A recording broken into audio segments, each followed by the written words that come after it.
श्रीमच्छंकर शेषवल्लभ मधो श्रेष्ठो महामोक्षदो निम्बार्काभिनवादि शास्त्र निपुणैराराधितः सर्वदा रामानंद सितांग भक्त प्रवरैर्यो लोक संचारितो वेदांतागम शास्त्रवाडवपति संरक्षको निग्रह श्रीमच्छैव दिवाकराच्युतपदे वैनायके श्रीकुले श्रोतस्मार्तपुराणकौलभवने वर्णाश्रमे वर्णितम् आचार्यादिमहाजनाचरणसन्दृश्ये सदा लोकितम् तत्सद्धर्मप्रसारणेऽग्रगतिमान् श्रीसद्गुरुर्निग्रह बाह्यान्तरकलामध्ये भाण्डब्रह्माण्डचारिणीं वेश्यतां त्रिगुणातीतां वन्दे निग्रहकारिणीं शास्त्रारण्यमहासिंहं शास्त्रसिन्धोऽस्तिमिङ्गलं नमः समन्वयाचार्यं निग्रहं धूर्तनिग्रहं धर्मसंरक्षणार्थाय धर्मसंहारहेतवे निग्रहाणां च धर्माद्या लोके लोके प्रवर्धताम्। श्री प्रेम से बोले गणेश महाराज की, बोले सियावर रामचंद्र की, बोले पवन सुत हनुमान की, बोले शंकर भगवान की, बोले श्री निग्रहाचार्य महाराज की। श्रीनाथादिगुरुत्रयं गणपतिं पीठत्रयं भैरवं सिद्धौघं वटुकत्रयं पदयुगं ज्योतिक्रमन्मण्डलम् वीरानष्टचतुष्कषष्टिनवकं वीरावलिं पञ्चकं श्रीमन्मालिनिमन्त्रराजसहितं वन्दे गुरोर्मण्डलम् यं ब्रह्मा वरुणेन्द्ररुद्रमरुतस्तुवन्ति दिव्यस्तवैर्वेदैः साङ्गपदक्रमोपनिषदैर्गायन्ति यं सामगाः ध्यानावस्थिततद्गतेन मनसा पश्यन्ति यं योगिनो यस्यां तन्न विदुः सुरासुरगणा देवाय तस्मै नमः। या माया नभुकैटभप्रमथनी या माहिषोन्मूलिनी या ऊम्रेक्षणचण्डमुण्डदलनी या रक्तबीजाशनी शक्तिः शुम्भनिशुम्भदैत्यमथनी या सिद्धलक्ष्मीपरा सा दुर्गा नवकोटिमूर्तिसहिता मां पातु विश्वेश्वरी। यन्मायावशवर्ति विश्वमखिलं ब्रह्मादिदेवासुरा यत्सत्पादं विषैव भाति सकलं रज्जौ यथाहिर्भ्रमः यत्पादप्लवमेकमेव हि भवाम्भोधैस्थितीर्षावतां वन्देऽहं तमशेषकारणपरं रामाक्षमीशं हरिम् वन्दे देवमुमापतिं सुरगुरुं वन्दे जगत्कारणं वन्दे पन्नगभूषणं मृगधरं वन्दे पशूनां पतिं वन्दे सूर्यशशाङ्कवह्निनयनं वन्दे मुकुन्दप्रियं वन्दे भक्तजनाश्रयं च वरदं वन्दे शिवं शङ्करम् वन्दे वानरनारसिंहखगराट्रोडाश्ववक्त्रान्वितं दिव्यालङ्करणं कृपं च नयनं देदीप्यमानं रुजा हस्ताब्जैरसिधेटपुस्तकसुधाकुम्भाङ्कुशाद्रिं खट्वाङ्गं मणिभूरुहं दशभुजं सर्वारिवीरापहम्। प्रेम से बोलिए आनंदकंद भगवान की। भगवान नाम संकीर्तन करें। श्री राम जय राम जय जय राम श्री राम जय राम जय जय राम श्री राम जय राम जय जय राम श्री राम जय राम जय जय राम जय जय विघ्नहरण हनुमान जय जय विघ्नहरण हनुमान श्री राम जय जय राम श्री राम जय कौशल्या के प्यारे राम, कौशल्या के प्यारे राम, दशरथ राज दुलारे राम, दशरथ राज दुलारे राम, सीता प्राण धारे राम, सीता प्राण धारे राम, श्री राम जय जय राम, श्री राम जय जय राम, श्री राम जय राम, श्री राम जय जय राम। प्रेम से बोलिए आनंद भगवान की जय। द्वितीय दिवस के इस प्रथम सत्र में हम प्रधानता से भगवान शिव एवं भगवती पार्वती के विवाह का प्रसंग वर्णित करेंगे। कल द्वितीय सत्र में भगवती सती के चित्त में भगवान की माया के प्रभाव से जो भ्रम उदित हुआ और उस भ्रम का जो दुष्परिणाम हुआ, हमने इस पर चर्चा की। इन देव चरित्रों का उद्देश्य यह है कि हम इनसे प्रेरणा लेकर सतर्क रहें, भगवान के चरित्र में दोष बुद्धि या शंका बुद्धि न रखें। भगवती सती यद्यपि स्वयं ब्रह्म विद्या स्वरूपिणी है, किंतु फिर भी भगवान की माया के वशीभूत होकर भ्रम का आरोप उन्होंने अपने ऊपर लिया। भ्रमित होने के कारण जो दुष्परिणाम हुआ उसको समाज के सामने, लोगों के सामने चरितार्थ किया, जिससे यह सिद्ध हुआ कि कदाचित बड़े बड़े देवता भी भगवान के प्रति इस प्रकार का अनर्थपूर्ण संदेह करें तो वह दुष्परिणाम के ही भागी होंगे। इसीलिए देवताओं ने भी मनुष्यों को शिक्षा देने के लिए कई बार ऐसी लीलाएं की हैं जो बाहर से तो देखने पर उनके प्रभाव में न्यूनता का प्रदर्शन करती हैं, किंतु जब हम तत्वतः विचार करें तो उनके उस लीला के मौढ़्य के पीछे, उनके अज्ञान के पीछे, उनके भ्रम के पीछे जो उद्देश्य है वह हमें शिक्षित करने का होता है। भगवान के ऊपर मरण धर्मा मनुष्यों का भाव रखते हुए यदि व्यक्ति संदेह करेगा, उनके कथानक, उनके चरित्रों के पीछे के तत्व रहस्य को न समझने के कारण कोई उन पर मनुष्य बुद्धि करेगा। अवजानन्ति मां मूढ़ा मां सिद्धमाश्रितम् परम भाव अजानन्तो मम भूतमहेश्वरम्। भगवान के दिव्य परब्रह्म स्वरूप को न समझकर उन्हें सामान्य मनुष्य मानते हुए जो व्यक्ति उनके साथ वैसा ही भाव रखेगा, भगवती सती के जीवन में जिस प्रकार का दुष्परिणाम घटित हुआ ऐसा ही उन्हें भी प्राप्त होगा, यह भाव है। भगवती सती ने महादेव के अपमान से क्षुब्ध होकर अपने पिता प्रजापति दक्ष के यज्ञ में योगाग्नि से अपने शरीर का परित्याग किया एवं अगले अवतार के रूप में हिमालय की पुत्री पार्वती के रूप में उनका पदार्पण हुआ। जैसे भगवान श्री रामचंद्र जी मानवों के समान गर्भ में नहीं रहे, अपितु सीधे प्रसव काल के आगमन पर प्रकट हो गए, वह प्रकट कृपा। भगवान श्री कृष्ण ने भी कोई मनुष्यों के समान जन्म नहीं लिया, अभी तो प्रकट हो गए।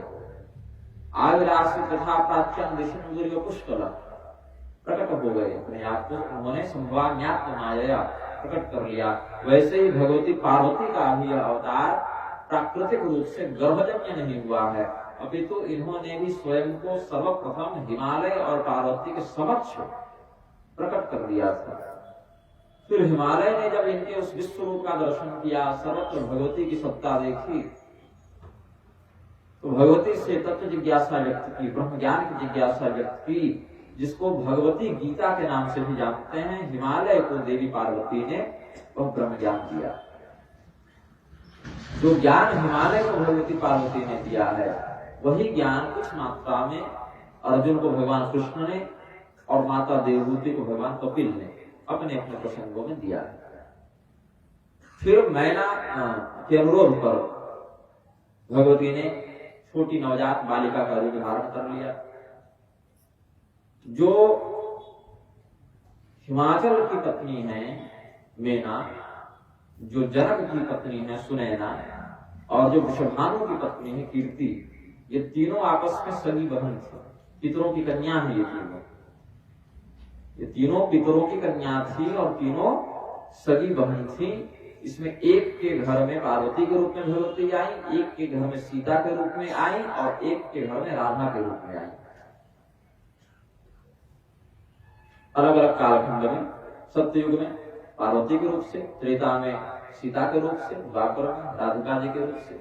ऐसे भगवती के 3 अवतारों का वर्णन भी अन्य ग्रंथों के आश्रय से समझना चाहिए।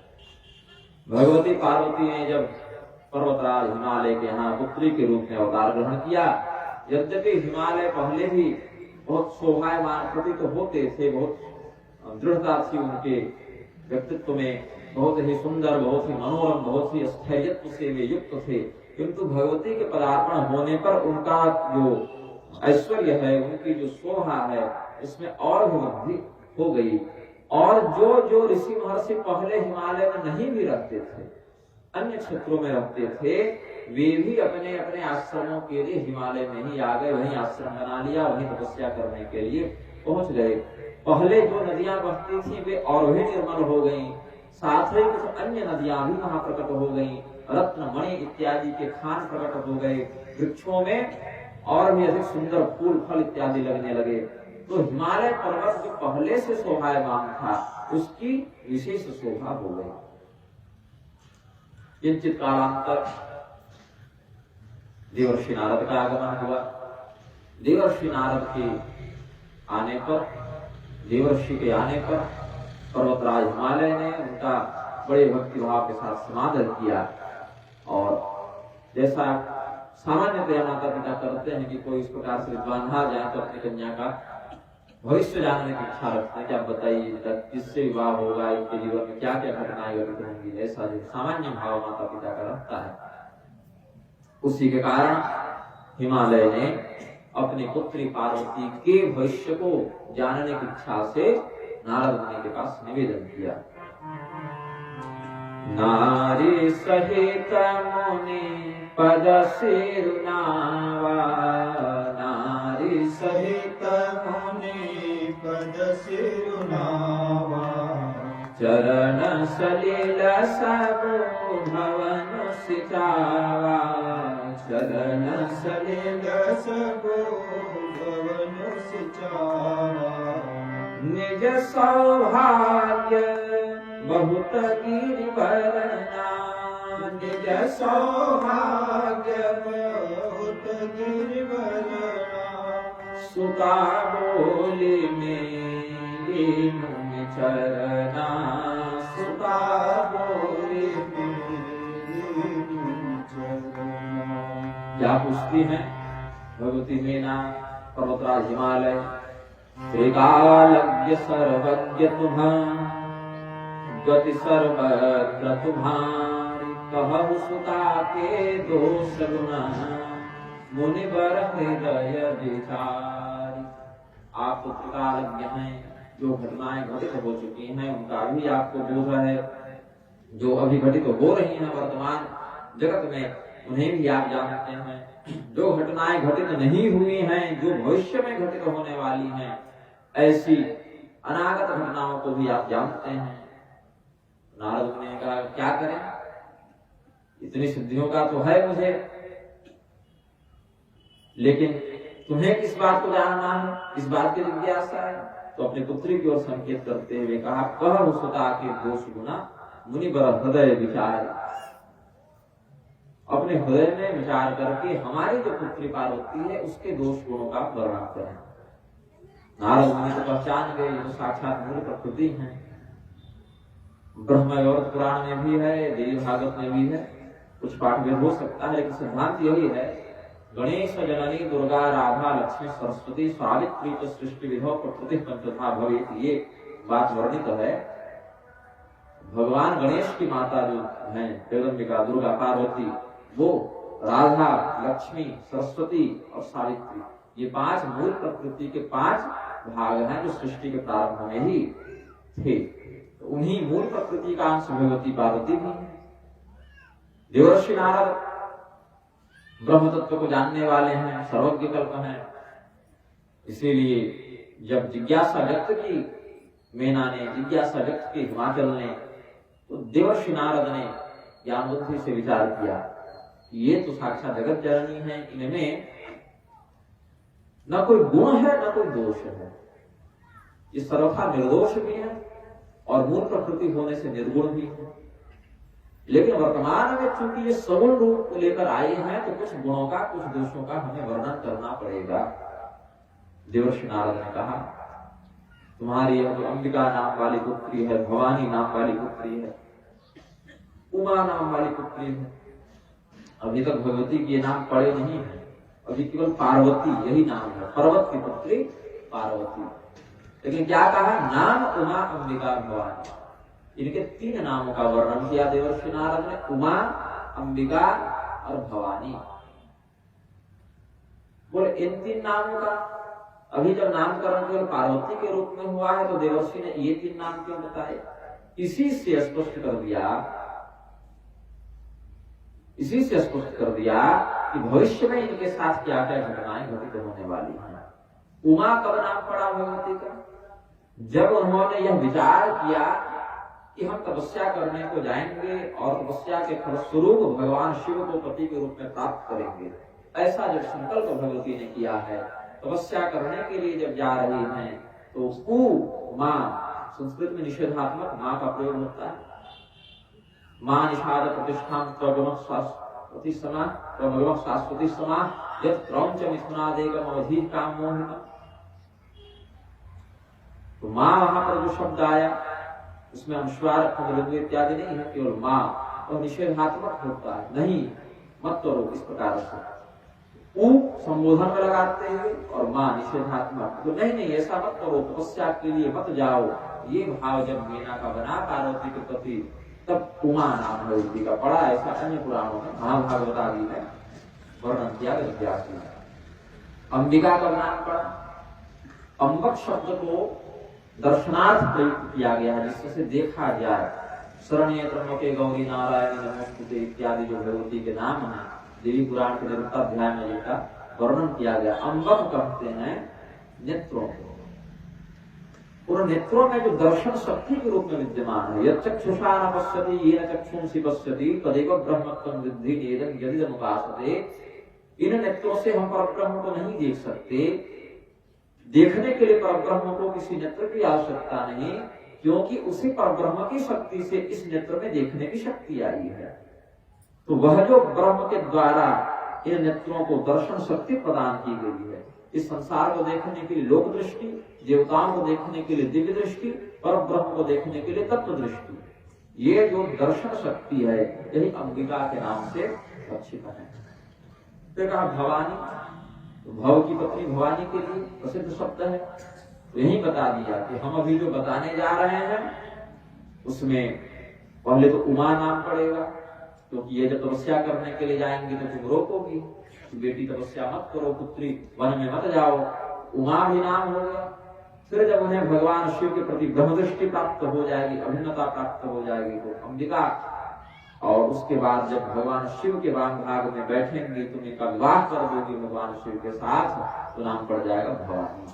तो 3 नामों का वर्णन करके देवर्षि नारद ने संक्षेप में संकेत कर दिया भविष्य में होने वाली घटनाओं का, और सामान्यतया यह कहते हुए कि तुम्हारी पुत्री तो सर्वगुण संपन्न है, हो ही पूज्य सकल जग माही, यही सेवक कभी दुर्लभ नाही। पूरे संसार में इनकी पूजा होगी, ये जगत वंद्या होंगी। इनके अर्चना को करने वाले, इनके व्रत को करने वाले व्यक्ति समस्त संसिद्धि को प्राप्त करेंगे। श्री सुंदरी सेवन तत्परायण भोगस्य मोक्षस्य करस्थ एव, योग और भोग दोनों भगवती की कृपा से प्राप्त हो जाते हैं।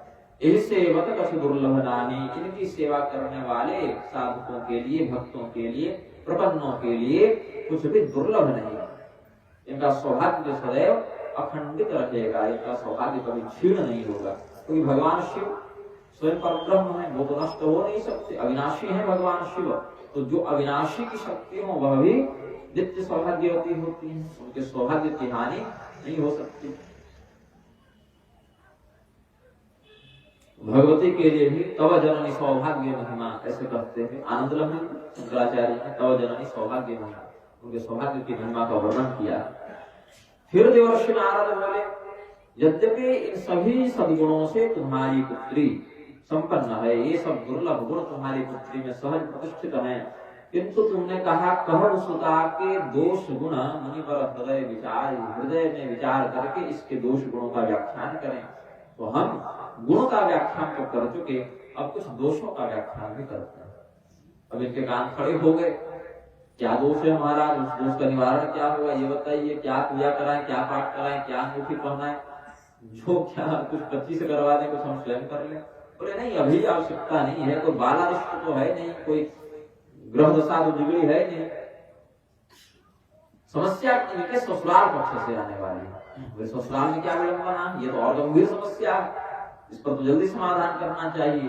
देवर्षि नारद ने कहा, अगु शैल सुलक्षण सुता तुम्हारी, शैल सुलक्षण सुता तुम्हारी, सुनहु जे अब गुण दुचारी, सुनहु जे अब गुण दुचारी, अगुण अमान मातु पितु हीना, अगुण अमान मातु पितु हीना, उदासीन सब संशय छीना, उदासीन सब संशय छीना।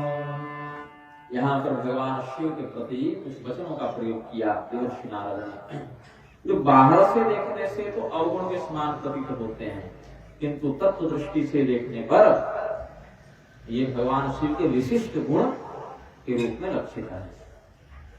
शिव निंदा करके जो दक्ष प्रजापति विनष्ट हो गए, जिन दक्ष प्रजापति को लोक निंदित बताया गया शिव निंदा के कारण उस प्रसंग में, बाकी की बात नहीं करता, लेकिन जितने अंश में उन्होंने भगवान शिव की निंदा की, द्रोह किया, उतने अंश में दक्ष प्रजापति की निंदा होगी, उनको दंड मिला। तो भगवान के ऊपर इस प्रकार से अवगुणों का आरोप लगाना देवर्षि नारद को क्यों दंड का पात्र नहीं बनाता, क्योंकि देवर्षि नारद में नहीं निंदा निंदन प्रवर्तते का भाव लगता है। वो जो शब्द लगा रहे हैं वो निंदा करने के लिए नहीं लगा रहे, अभी तो उनके गुणों का विशिष्ट व्याख्यान करने के लिए लगाते हैं। सबसे पहला अगुण, अब निंदा की दृष्टि से और प्रशंसा की दृष्टि से दोनों का विचार करते हैं। निंदा की दृष्टि से क्या करते हैं, अगुण, कोई गुण नहीं इसमें, ये गुणहीन है, किसी प्रकार का गुण विद्यमान नहीं जिसमें वही इसका प्रतीक होगा। बोले महाराज कोई गुण नहीं है, तो ऐसे गुणहीन व्यक्ति को कौन अपना जामाता बनाए, कौन दामाद बनाए। लोग पूछेंगे तुम्हारे दामाद में क्या गुण है, बोले कोई गुण ही नहीं है उसमें, वो तो गुणहीन है, तो ऐसा कैसे संभव है। अगुण का भाव यहाँ पर जो तत्व दृष्टि से समझते हैं, सभी गुणों से जो अतीत हो, किसी गुण से जो व्याप्त न हो, किसी गुण का जिस पर प्रभाव नहीं पड़ता हो। कौन कौन से गुण है भाई, सत्वं रजस्तम इति गुणाः प्रकृति संभवा निबध्नन्ति महाबाहो देहे देहिनम् अव्ययम्।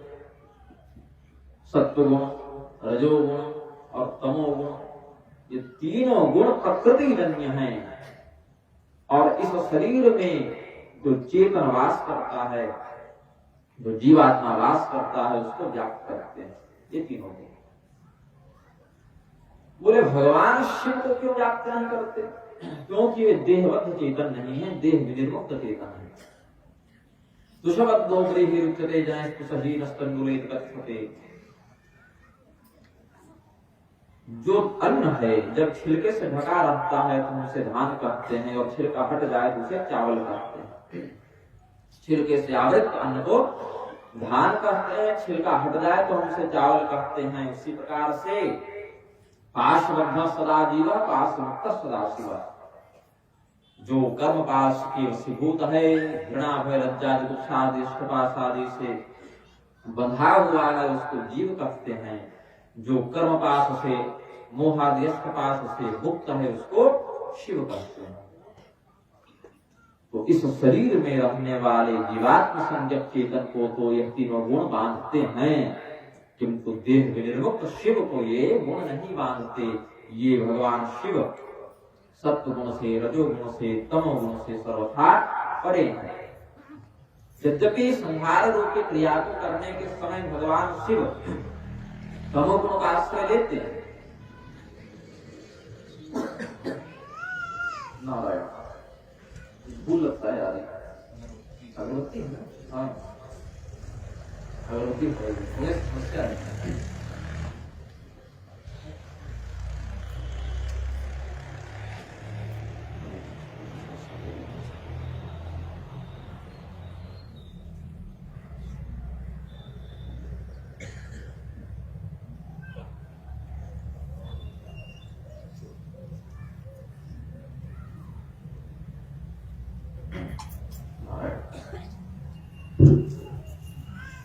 जो गुणत्रयी से अतीत है, सत्व गुण, रजोगुण, तमोगुण का जिस पर प्रभाव नहीं पड़ता, ऐसे भगवान शिव को देवर्षि नारद ने अगुण कहा।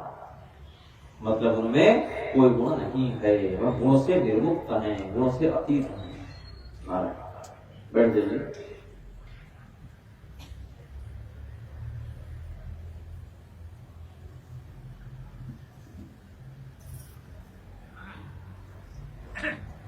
क्या रुद्र भगवान आप ही के विवाह का प्रबंध करवा रहे हैं और आप रुद्र भाग प्रदान करवाइए।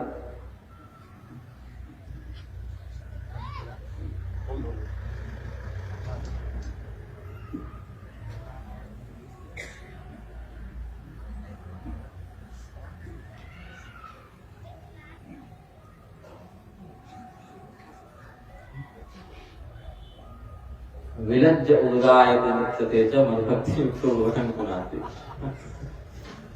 मुझे प्राथमिक दृष्टि रखना चाहिए। बस कराणाम बताइए भी हम प्रणाम ही करते हैं यजुर्वेद।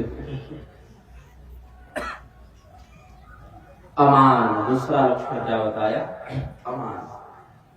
तो कहा जा माता क्या है, उनका कोई मान सम्मान है? बोले नहीं, उनका कोई मान सम्मान भी नहीं है। क्योंकि कई बार देखा गया है कि व्यक्ति में कोई सदगुण न भी हो, लेकिन बड़े खानदान से हो, किसी राजा का पुत्र हो, किसी करोड़पति का पुत्र हो, तो लोग उसको प्रतिष्ठा देते हैं, सम्मान देते हैं। कोई मूर्ख से मूर्ख व्यक्ति भी किसी बड़े मठ का महंत बन जाए, बड़े दुराचारी हो, मूर्ख हो, लेकिन उस गद्दी पर बैठ जाने मात्र से लोग गद्दी का एक भाव रखते हैं, उसको सम्मान दे देते हैं उतने अंश में। तो बोले कोई गुण नहीं है तो कोई मान सम्मान भी तो होना चाहिए कम से कम। बोले नहीं, अमान है, मान सम्मान भी नहीं है। मान जिसका निश्चित कर दिया जाए, जो सीमित हो वह मान है, मित है या मान है, और जो असीमित हो वह अमान है। तो भगवान महादेव को किसी भी सीमा में बाधा नहीं जा सकता, असीमित है, अनंत है। भगवान शिव को कोई यह नहीं कर सकता कि इतने ही हैं, ऐसे ही हैं। अन्य पुराण आदि के आश्रय पर जब सत्व गुणों पे तो भगवान नारायण, रजो गुणों पे तो भगवान ब्रह्मा ने शिवलिंग का परिमाण जानने का प्रयास किया तो असफल हुए। उसमें असत्य भाषण के कारण ब्रह्मदेव को प्रत्यक्षतः अपूज्य हो जाने का शाप मिला। भगवान नारायण और भगवान महादेव ने, भगवान नारायण की सत्यनिष्ठा के कारण भगवान महादेव ने उनको प्रशस्ति प्रदान की। तो सत्य नारायण भगवान हैं, सत्य बोलते हैं, उन्होंने सत्य सत्य कह दिया कि हम शिवलिंग का परिमाण प्राप्त नहीं कर सकते। अनंत है भगवान रुद्र, तो अमान हो गए, उनका कोई निश्चित परिमाण उपलब्ध नहीं होता कि कितना है, कहां तक है। तो बाहर से देखने से अमान का अर्थ लगा जिसका कोई मान नहीं है, मतलब सम्मान इत्यादि नहीं है, प्रतिष्ठा नहीं है। अंदर से भाव लगा कि जिसकी कोई सीमा नहीं, जो असीमित है। माँ तो पितुहीना, बोले अच्छा उसके माता पिता क्या करते हैं, कौन है जिससे हमारी कन्या का विवाह होगा, उनके माता पिता का वर्णन कर दीजिए महाराज। बोले उसके माता पिता भी नहीं है, माँ तो पितुहीना। तो बाहर से देखकर लगेगा कि जिसके माता पिता नहीं है वह अनाथ है, लेकिन अनाथ नहीं है तो भोलेनाथ है, विश्वनाथ है, सोमनाथ है, वैद्यनाथ है। तो भगवान शिव, और अगर उनके योग परंपरा को देखें तो आदिनाथ है, सभी नाथों के नाथ आदिनाथ भगवान शिव बताए गए हैं। योग परंपरा में गोरक्षनाथ इत्यादि के मत में कहते हैं आदित्यनाथ आदिनाथ।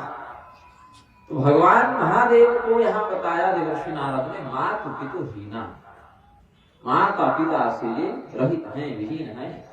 तो इसका बाहर से भाव लगा कि अनाथ है, अंदर से भाव लगा कि सबों के उत्पत्ति करता यही है, अशेष कारण यही है, इसीलिए इनका कोई माता पिता नहीं, क्योंकि अजन्मा है, अज है। यद्यपि अन्य ग्रंथों के आश्रय से कहते हैं कि भगवान ब्रह्मदेव के क्रोध का आश्रय लेकर शिव जी का जन्म हुआ, लेकिन वह भी जन्म नहीं है। उस पर ब्रह्म ने ब्रह्मदेव के क्रोध का आश्रय लेकर तमोगुण का अधिष्ठाता बनकर संहार रूपी क्रिया को करने के लिए स्वयं को रुद्र के रूप में प्रकट कर दिया। यह समझना चाहिए। अहम ब्रह्मा च सर्वस्व, जो दक्ष प्रजापति के यज्ञ में भगवान रहस्य बताए, अपने ही शरीर में जो अंग हैं अलग अलग क्रिया को करते हैं, लेकिन व्यक्ति भेद नहीं देखता उसमें। वैसे ही अलग अलग क्रियाओं को संपादित करने के बाद ही परब्रह्म वही है। क्रिया भेद से उपाधि भेद हो जाता है। जो हमने कल कहा, एक ही व्यक्ति 10 काम करे तो 10 उपाधि से युक्त हो जाता है, 10 प्रकार के स्वरूपों से युक्त हो जाता है। फिर कहा उदासीन। उदासीनता बाहर से अर्थ लगे कि उसको कोई मायने मतलब नहीं है, किसी से कोई किसी से आसक्ति नहीं, किसी प्रकार का कोई प्रेम नहीं, किसी प्रकार का कोई देश नहीं, मतलब कि बिल्कुल क्या कहूं उसको, एक प्रकार से अस्तभ चित्त, मूढ़ चित्त जिसको कहते हैं, जिसको किसी दुनियादारी की समझ नहीं है, उदासीन, इस वृत्ति का आश्रय लेकर। और अंदर से अर्थ क्या लगा, उत कहते हैं ऊपर को, उस पर जो आसीन है, सबसे ऊपर जो बैठे वह उदासीन है। ये भाव भी लग सकता है शब्द का, जिसके ऊपर कोई नहीं अपितु जो सबसे ऊपर बैठा है। उत क्यों ऊपर जिसका आसन है, उत कहते हैं ऊपर को। उत्क्रमण इत्यादि शब्द है, उत्क्रमण, उत्प्लावन। तो ऊपर की ओर का संकेत करता है। वहां जो आसीन है, सबसे ऊपर जो आसीन है वह उदासीन है। ऐसा परब्रह्म जो सबसे ऊपर बैठा है कोई भगवान महादेव इसके पति होंगे। सब संशय छीना, अर्थात व्यक्ति संशय कब करता है, जब किसी क्रिया में प्रवृत्त हो, यह करे कि नहीं करे। संकल्प विकल्प ही संशय का आधार है। बोले सब संशय छीना, मतलब किसी प्रकार की क्रिया में इनकी प्रवृत्ति नहीं होगी, लापरवाही करेंगे, जब ढंग से चिंतन नहीं करेंगे, कर्मठ नहीं रहेंगे तो संशय भी नहीं होगा। और भगवान शिव के गुण के रूप में यह कैसे रक्षित हो जाता है। चित्रं वटतरोर मूले वृद्धा शिष्या गुरु युवा, गुरोस्तु मौनं व्याख्यानं शिष्यास्तु क्षिप्न संशया। भगवान दक्षिणामूर्ति का स्वरूप जब महादेव ने धारण किया तो बरगद के वृक्ष के नीचे बैठे थे। बड़े बड़े वृद्धावस्था को प्राप्त ऋषि महर्षि उनके शिष्य बनकर आए, और भगवान शिव अत्यंत युवा शरीर को, जवान शरीर को धारण किए हुए थे। उस प्रवचन में एक भी शब्द नहीं बोला गया, बिल्कुल शिव जी मौन रह गए। गुरोस्तु मौनम व्याख्यानम, गुरु का जो व्याख्यान था वह मौन ही उनका व्याख्यान था, लेकिन उनके मौन मात्र में भी इतना गांधीर्य था, इतना प्रातिभ था कि उनके दर्शन मात्र से ऋषियों का संशय नष्ट हो गया। तो जो अपने दर्शन मात्र से अपने शिष्य का संशय नष्ट कर दे, ऐसा व्यक्ति स्वयं किसी संशय से युक्त कैसे हो सकता है। अतएव भगवान शिव की सर्वज्ञता ही उन्हें संशय छीन बनाती है। ये जो अवगुण बताए, अगुण, अमान, मातु पितु दीना, उदासीन, सब संशय छीना, ये जो अवगुण बताए ये भगवान शिव के परिप्रेक्ष्य में जाकर अत्यंत विशिष्ट अद्वितीय गुण के रूप में लक्षित हो जाता है। अब भगवान के इस प्रकार से स्वरूप का जब लक्षणात्मक वर्णन सुना मेना और हिमालय ने, तो उनके नेत्रों में जल भर आया। अपनी पुत्री का जीवन इतना कष्टमय होगा, ऐसा जब भय उनके हृदय में व्याप्त हुआ तो वे रोने लगी। मेना भगवती, राजा हिमालय रोने लग गए। भगवती पार्वती के नेत्रों में भी जल भर आया। जब जल भर आया तो लोग समझ नहीं पाए कि इनके नेत्रों में जो जल है वह प्रसन्नता के हैं कि उदासी के हैं। बाहर से क्या, नारद हूं यह भेद न जान। पार्वती के नेत्रों में जो जल है, मेना और हिमालय के नेत्रों में जो जल है, इनमें क्या भेद है इसको नारद मुनि भी नहीं जान सके। मेना और हिमालय तो यह सोचकर रो रहे हैं कि हमारे जामाता इस प्रकार से अवगुणी होंगे, हमारी पुत्री को उत्तम वर नहीं मिलेगा, इसका खेद है उन्हें। और भगवती के नेत्रों में जो जल है वो इसीलिए है कि भगवान शिव में ये सारे लक्षण घटित होते हैं, अतएव इस जन्म में हमें भगवान प्राप्त हो जाएंगे। पिछले जन्म में हमने जो अपराध किया था, भगवान ने हमारा मानसिक परित्याग कर दिया था, अब वह इस जन्म में लागू नहीं होगा। अब भगवान हमें स्वीकार करेंगे। ये प्रसन्नता उनके हृदय में, ये उल्लास उनके हृदय में है। और देवर्षि नारद के मुख से निकला वाक्य ब्रह्म वाक्य असत्य नहीं हो सकता, इस प्रकार का विश्वास धारण करके भगवती पार्वती पुलकित हो गई, हर्षित हो गई। उनके नेत्रों में प्रेमाश्रु का बाहुल्य हो गया और वे क्षण भर के लिए भगवान की भक्ति में मग्नता को प्राप्त कर दी, आश्रित समाधि की स्थिति में चली गई। देवर्षि नारद को अपना उपदेश करके जाने लगे, भाई तुमने जो अपने पुत्र के भविष्य के विषय में हमसे प्रश्न किया, हमने बता दिया। परिहस्त असरेख, इसके हाथ में ऐसी रेखा पड़ी हुई है, वस्त्र भी नहीं पहनेगा तुम्हारा जामाता, इससे अधिक कठोर शब्द क्या हो सकता। भगवान शिव से लोगों ने पूछा वस्त्र क्यों नहीं पहनते, बोले पहने तो है, तुम्हें दिखता कहां है, तुम लोग वस्त्र पहनकर भी निर्वस्त्र हो और मैं नहीं पहनकर भी वस्त्रवान हूं, क्योंकि वास्तव में लोगों का जो वस्त्र है वह वेद त्रयी है, धर्मानुसार आचरण करना, वैदिक मर्यादा ही लोगों का वस्त्र है। ब्रह्मांड पुराण में इस रहस्य को भगवान ने खोला है, ऋषियों के प्रश्न करने पर। ब्रह्मांड पुराण में देवर्षि नारद के पूछने पर, महर्षि भृगु के पूछने पर, विश्वामित्र आदि के पूछने पर ऋषि महर्षियों के प्रश्न का उत्तर देते हुए भगवान ने कहा, जो व्यक्ति धर्मानुसार वैदिक मर्यादा के अनुसार सब धर्माचरण करता है वह व्यक्ति ही वस्त्रवान है। जो व्यक्ति बाहर से रेशम के, कपास के इत्यादि का वस्त्र पहन कर भी शास्त्र विरुद्ध आचरण करता है उसको निर्वस्त्र ही जानना चाहिए। ये रहस्य भगवान ने कहा। तो जब देवर्षि नारद इस प्रकार से कह के जा रहे थे तो राजा हिमालय ने कहा कि महाराज ये तो आपने समस्या बताई, समाधान कहाँ बताया। कुशल ज्योतिषी तो वह है जो समस्या के साथ समाधान ही बताए, समस्या बता दी समाधान कुछ बता नहीं रहे। तो देवर्षि नारद ने कहा, कह मुनि सहिनवंत सुनो, जो विधि लिखा लीला, देवदनुज नर नागमुनि, को न में तनिहार। हे हिमालय, जो मैं कहता हूँ उसको अक्षरशः सत्य जानो, ये विभाग हमारे पिताजी का है। देवर्षि नारद के पिता है ब्रह्मा विधि, बोले ये हमारे पिताजी का काम है। जो विधि लिखा लीलार, जो मस्तक में कपाल रेखाओं में ब्रह्मदेव ने लिख दिया, उसको कोई देवता, राक्षस, मनुष्य, नाग, ऋषि, महर्षि नहीं मिटा सकते। यद्यपि भाव ही मेट सके त्रिपुरारी, त्रिपुरारी तो देव दनुज नर नाग मुनि में नहीं आते हैं, वो तो परम ब्रह्म है। भगवान को, भगवान नारायण, भगवान महादेव इत्यादि को देवता कहना भी एक प्रकार से इनकी निंदा ही है, क्योंकि ये देवताओं के भी परम देवता है। देवताओं की अपेक्षा भी इनका जो स्तर है बहुत विलक्षण है। इनको देवता भी अगर कहें एक दृष्टि से वह भी इनके लिए उपयुक्त उपाधि नहीं है। तो देवाधिदेव, महादेव इत्यादि विशिष्ट लक्षणों का हम प्रयोग करते हैं। भगवान महादेव यद्यपि भावी को मेटने में समर्थ हैं, लेकिन यहाँ पर वो भावी मेटेंगे नहीं, क्योंकि यही भावी तो उनके भावी विवाह का निमित्त बनने वाला है। तो कह दिया कि देवता, दानव, दनुज, नर नाग मुनि इत्यादि विधाता के लिखे को मिटा नहीं सकते, इसीलिए कोई लौकिक व्रत दान इत्यादि उपाय तो नहीं है कि ये तुम्हारा जो जामातागत अवगुण है वह नष्ट हो जाए, बढ़िया सद्गुणी जामाते की प्राप्ति हो जाए।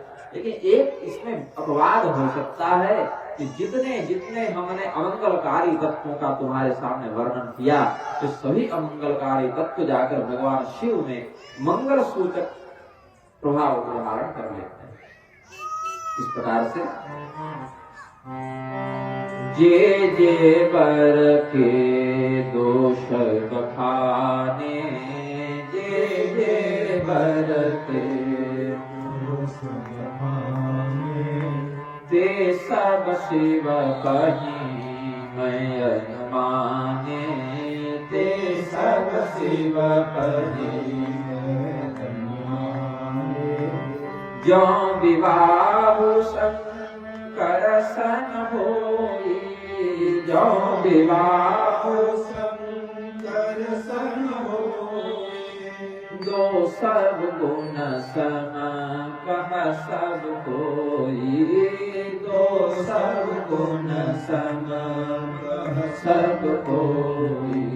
इस प्रकार से जितने अवगुणों का हमने तुम्हारे समक्ष वर्णन किया, ये सभी भगवान शिव में भी विद्यमान है, किंतु अमंगल के रूप में नहीं, मंगल के रूप में विद्यमान है। सर्प पर शयन करना बड़ा अमंगल सूचक लक्षण है, किंतु वही जब भगवान विष्णु पर लागू होता है तो उसके परम ऐश्वर्य का प्रतीक हो जाता है, परम सद्गुण का प्रतीक हो जाता है। भगवान सूर्य का प्रकाश उचित वस्तु पर, अनुचित वस्तु पर सब जगह पड़ता है, किंतु अपने महिमा के कारण भगवान सूर्य उससे लिप्त नहीं होते, उन्हें कोई अशुद्धता की प्राप्ति नहीं होती। अग्नि में अपने अपने स्थान पर अग्निदेव के अंदर कोई हवन से आहुति कर रहा है, कचरा जला रहा है, कोई दीपक के रूप में प्रयोग कर रहा है, कोई अंतिम क्रिया के लिए प्रयोग कर रहा है, कोई विवाह के लिए प्रयोग कर रहा है, कोई खाना बनाने के लिए, भोजन प्रसाद बनाने के लिए प्रयोग कर रहा है। तो एक ही अग्नि बहुत से शुद्ध अशुद्ध तत्वों को जलाती है, उसका दहन करती है, किंतु वह अग्नि उस दोष से लिप्त नहीं होती। तो कहा जो समर्थ है उसको इन शुभाशुभ परिणामों का प्रभाव नहीं पड़ता। अब लोग इस उक्ति का दुरुपयोग करने लगे हैं, समर्थ को नहीं दोष गोसाई, मतलब जिसके पास बहुत पैसा है और जिसके पास बहुत लोग हैं और समर्थ हो गया, ऐसा नहीं। अभी अगर कोई करोड़पति, अरबपति, ब्राह्मण, ऐसे तो देखने कब मिलते हैं, करोड़पति, अरबपति, ब्राह्मण देखने को कब मिलते हैं, अन्य वर्णों में तो है। लेकिन अगर वह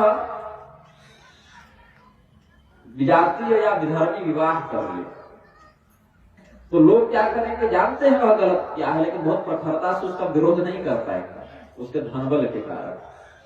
कोई बहुत अमीर व्यक्ति अगर कोई अधर्म कर दे तो लोग उसका विरोध उतनी दृढ़ता से नहीं कर पाएंगे जितना एक निर्धर का कर लेंगे, और वहां पर वकालत में क्या कर देंगे, समर्थ को नहीं दोष गोसाई। ऐसा नहीं। लौकिक मनुष्य के पास जितनी शक्ति, जितना धन, जितना ऐश्वर्य या जितना ज्ञान, प्रतिष्ठा हो सकती है आज के पीढ़ी परिप्रेक्ष्य में, उससे करोड़ों गुना अधिक रावण, कुंभकर्ण, दुर्योधन, शिशुपाल आदि के पास थी, फिर भी अपने अशुभ कृत्य का उन्हें दंड मिला, क्योंकि वे समर्थ नहीं थे। समर्थ कैसा हो इसको भी गोस्वामी ने वर्णन किया। समर्थ को नहीं दोष गोसाई, समर्थ कहो नहीं दोष गोसाई, रवि पावक सुर सरी की नाई, रवि पावक सुर सरी की नाई। सूर्य के समान समर्थ हो, अग्नि के समान समर्थ हो, गंगा के समान समर्थ हो, तब शुभाशुभ का प्रभाव उस पर नहीं पड़ता। यदि हम अग्नि, सूर्य, गंगा इत्यादि के समान समर्थ नहीं है तब तो पड़ेगा ही। यथा रुद्रोध्वजम विषम, भगवान शिव समर्थ थे, हलाहल का, कालकूट का पान कर गए भगवान शिव, उनके द्वारा पान किया गया, तो वे नहीं मरे, उनको कोई प्रभाव नहीं पड़ा, अपितु वह विष भी उनके कंठ की शोभा ही बढ़ाने लगा। इसी प्रकार से गंगा जल से यदि आप मदिरा बना लें, बाहर निकाल दें मूल स्रोत से गंगा जल को, उससे मदिरा बना दें तो भी वह मदिरा ग्राह्य हो जाती है, ऐसी बात नहीं। लेकिन बाहर की सामान्य जल से बनी मदिरा भी गंगा जी में डाल दें, उससे अभिन्न हो जाए, 1-2-4 किलोमीटर के बाद वही गंगा जल, कोई दोष नहीं। तो गंगा जी का सामर्थ्य है कि उसके दोष को अपने तेज से, अपने पवित्रता के प्रभाव से नष्ट करके उसको आपवत कर ले। इसीलिए गंगा जी को दोष नहीं लगता सामर्थ्य बल के कारण। सामान्य मनुष्य वैसा सामर्थ्यवान नहीं है। अल्प शक्ति नरो यस्मान मदेव चरितम करे। कौशिक रामायण में विश्वामित्र जी ने देवराज को बताया। इसी को बाद में चाणक्य ने अपनी नीति में लिखा। चाणक्य ने जो अपना लिखा सिद्धांत नीति सूत्रों में, नीति श्लोकों में, उसको इसी कौशिक रामायण से उन्होंने लिया। अल्प शक्ति नरो युष्मान देवचरित्र करे, मनुष्यों की शक्ति सीमित है, इसीलिए देवताओं के चरित्र की नकल उसे नहीं करनी चाहिए। भगवान भी समर्थ है, महादेव समर्थ है, इसीलिए हे हिमालय, हमने जिन अवगुणों का तुम्हारे समक्ष वर्णन किया वे भगवान महादेव के पास जाकर स्वयं गुण का स्वरूप धारण कर लेंगे। अमंगल्यं शीलं तव भवतु नामैवमखिलं तथापि स्मर्त्रेणां वरद परमं मंगलमसि। यद्यपि बाहर से अमंगलकारी वेश को, आभूषण को धारण करते हैं भगवान शिव, किंतु स्वयं इतने मंगलमय हैं कि उनका नाम लेने वाला व्यक्ति भी समस्त वासनाओं से मुक्त हो जाता है, परम मंगलमय धाम को प्राप्त कर जाता है, परम कल्याण को प्राप्त कर जाता है। तो भगवान महादेव के साथ मिलने मात्र से उनका जो सर्प का आभूषण है, जो चिताभस्म है, जो नरमुंड की माला है, जो और भी अशुभ भूत प्रेत पिशाचादि तत्व है, ये भी शिव संसर्ग वशात पवित्र हो जाते हैं, मंगलकारी हो जाते हैं। तो कहा कि भगवान शिव भी समर्थ हैं, शंभु सहज समर्थ भगवान। एहि विवाह सब विधि कल्याण। यह जो विवाह है वह सामान्य दोष तो है इनमें, लेकिन भगवान शिव समर्थ हैं, इसीलिए उनके साथ विवाह कर लो तो मंगलमय हो जाएगा, कल्याणकारी हो जाएगा। भगवान शिव से विवाह हो जाए तो कल्याणकारी यह हो जाएगा। लेकिन समस्या क्या है, शिव जी को विवाह के लिए मनाए कौन?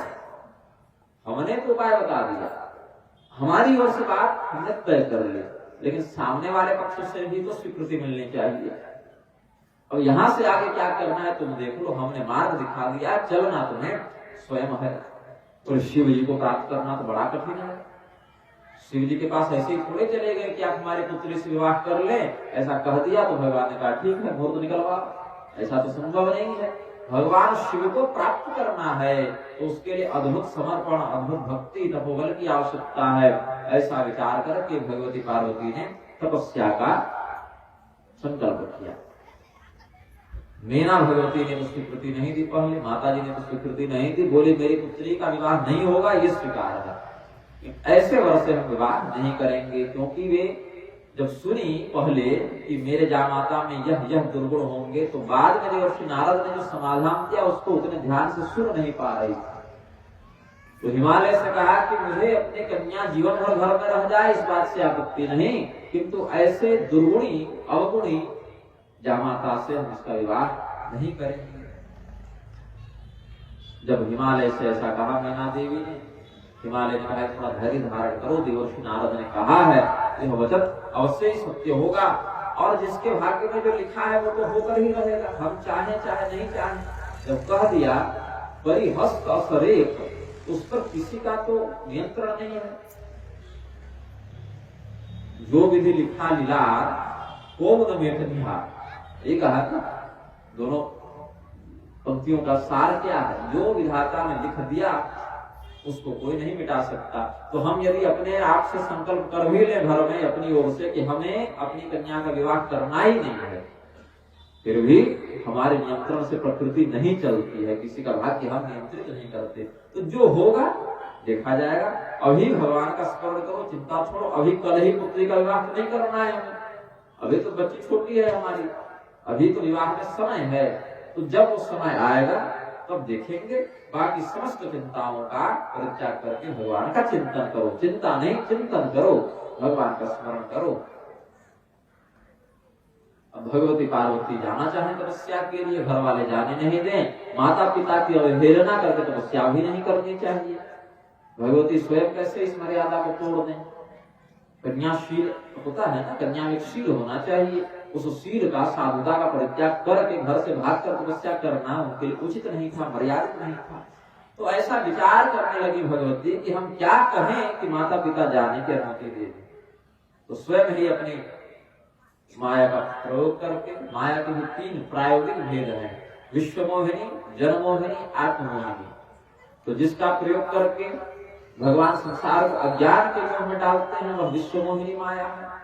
जिसका प्रयोग करके अपनी लीला में माधुर्यता की वृद्धि के लिए भगवान अपने भक्तों को मोहित करते हैं, वो जन मोहिनी माया है, स्वजन मोहिनी माया, और अपने आप को मोहित करते हैं जिस माया से, अपने लीला की प्रगल्भता को दिखाने के लिए उसको आत्म मोहिनी माया करते हैं।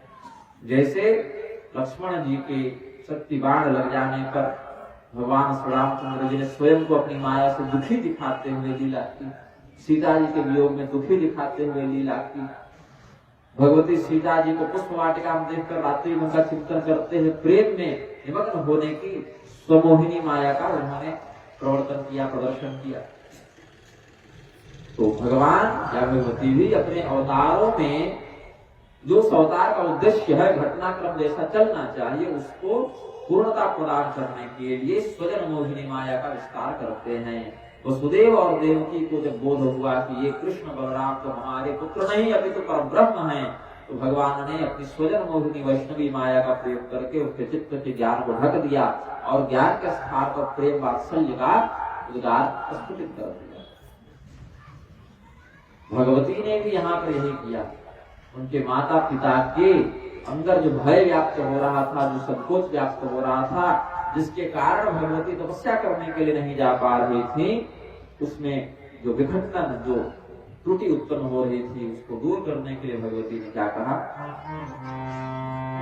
सुनहि मातु मैं दीख अस सपन सुनावन तोहि, सुंदर गौर सुबे प्रवर अस उपदेश मोहि। प्रातः काल उठकर अपनी माता को कहती है, माँ आज मैंने बड़ा अद्भुत स्वप्न देखा। क्या देखा पुत्री स्वप्न में?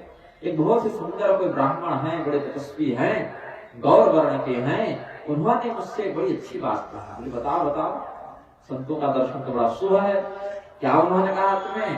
तो कहती है, करहि जाई तपशैल कुमारी, करहि जाई तपशैल कुमारी, नारद कहा सो सत्य विचारी। हे शैल कुमारी, हे पर्वतराज की पुत्री, तुम तपस्या करो जाकर। देवर्षि नारद ने जो कथन कहा है, देवर्षि नारद ने जो उक्ति कही है, नारद वचन अन्यथा नहीं, वह असत्य तो हो नहीं सकता नारद का कथन। और उन्होंने जो विकल्प दिया, ये समस्त दुर्गुण जाकर जिसमें सद्गुण बन जाए, वो तो केवल भगवान शिव हैं। तो तुम्हारे जीवन में ये घटनाएं घटित तो होंगी, लेकिन तुम भगवान शिव से विवाह करो, ऐसा कुछ प्रबंध बन जाए तो ये समस्त दुर्गुण भी तुम्हारे लिए मंगलमय सद्गुण बन जाएंगे। तो तपस्या करो। तपस्या का बड़ा महात्म्य है, बड़ी महिमा है तपस्या की, बड़ा इसका प्रताप है। तप बल रचाए प्रपंच विधाता, तप बल रचाए प्रपंच विधाता, तप बल विष्णु सकल जग त्राता, तप बल विष्णु सकल जग त्राता, तप बल शंभु करहि संहारा, तप बल से सुधरहि मनिहारा, तप आधार सब सृष्टि भवानी, तप आधार सब सृष्टि भवानी, करहि जाय तपो असजिय जानी, करहि जाय तपो असजिय जानी। हे पार्वती, ब्रह्मदेव भी जब इस सृष्टि का प्रवर्तन करते हैं तो तपोबल का प्रयोग करते हैं। तपोबल की शक्ति से वे सृजन में सफल हो पाते हैं। तपोबल की शक्ति से भगवान नारायण पालन करते हैं। तपोबल की शक्ति से भगवान महादेव संहार करते हैं। तपोबल से शेषनाग पृथ्वी के भार को धारण करते हैं। ये संपूर्ण सृष्टि तपस्या के माध्यम से ही संचालित होती है। तपस्या को भी एक प्रकार का यज्ञ कहा गया, तपोयज्ञ। तो तपस्या का तुम आश्रय ग्रहण करोगी तो भगवान शिव से तुम्हारा विवाह हो जाएगा। और जब यह संभव हो, शिव पार्वती का विवाह संभव हो, तो जितने अमंगलकारी दुर्गुण तुम्हारे पति में नारद बता कर गए हैं, वे भी स्वयं स्वभावतः सद्गुरु के रूप में परिणत हो जाएंगे। इस प्रकार से जब भगवती ने अपनी माता को अपने स्वप्न का उल्लेख किया, उन्होंने राजा हिमालय को बताया और कहा कि देखो देवर्षि नारद का भी कथन था ही, इसको बार बार स्वप्न में ऐसी प्रेरणा मिल भी रही है, तो यही विधाता का मत है, यही भगवान की इच्छा है, इसको रोकना नहीं चाहिए। यद्यपि प्रारंभ में तो मीना ने रोका है, ऊ माँ ऐसे कहा, माँ तो वही अक्षर, ए बन जाओ रुको, उसी में नाम पड़ा उमा। और तपस्या करती गई करती गई करती गई, दीर्घकाल तक कठोर तपस्या किया, अंत में केवल पत्ते खाकर रहने लगी, सूखे पत्ते। फिर वह भी छोड़ दिया, तो इन्हीं उमा का नाम पड़ गया अपर्णा। ये वो घर से जो निकली थी उस समय क्या नाम पड़ा था? उमा। मत जाओ पुत्री, रुक जाओ। इस प्रकार से मीना भगवती ने जो भाव व्यक्त किया, उस समय उमा नाम पड़ा। और जब उस उमा ने कठोर तपस्या करते हुए सूखे पत्ते भी खाना छोड़ दिया, उमहि नाम तब भजौ अपर्णा, तब उनका नाम पड़ गया अपर्णा। यही भगवती का एक नाम है। जब अपर्णा नाम पड़ गया, इतने कठोर तपस्या कर दी भगवती ने, तब आकाशवाणी होती है। भगवती की तपस्या को पूर्णता प्रदान करने के लिए आकाशवाणी होती है।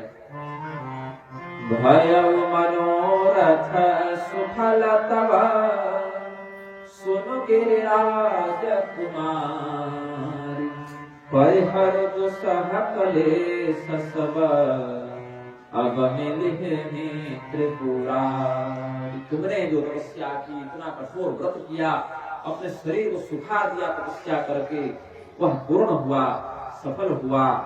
इसका मंगलमय परिणाम तुम्हें शीघ्र प्राप्त होगा। भगवान शिव से तुम्हारा शीघ्र ही विवाह होगा, तुम्हारा मनोरथ पूर्ण होगा। भगवती को भगवान की प्राप्ति का वरदान ब्रह्मवीरा के माध्यम से, आकाशवाणी के माध्यम से प्राप्त हुआ। फिर आदेश हुआ आकाशवाणी के माध्यम से कि अब तुम इस तपस्या से विश्राम ले लो, अब तुम्हें अधिक तपस्या करने की कोई आवश्यकता नहीं है। कुछ दिन यहाँ विश्राम करो, फिर जब तुम्हारे पिता तुम्हें लेने के लिए आए तो बिना हट किए वापस घर को चली जाना।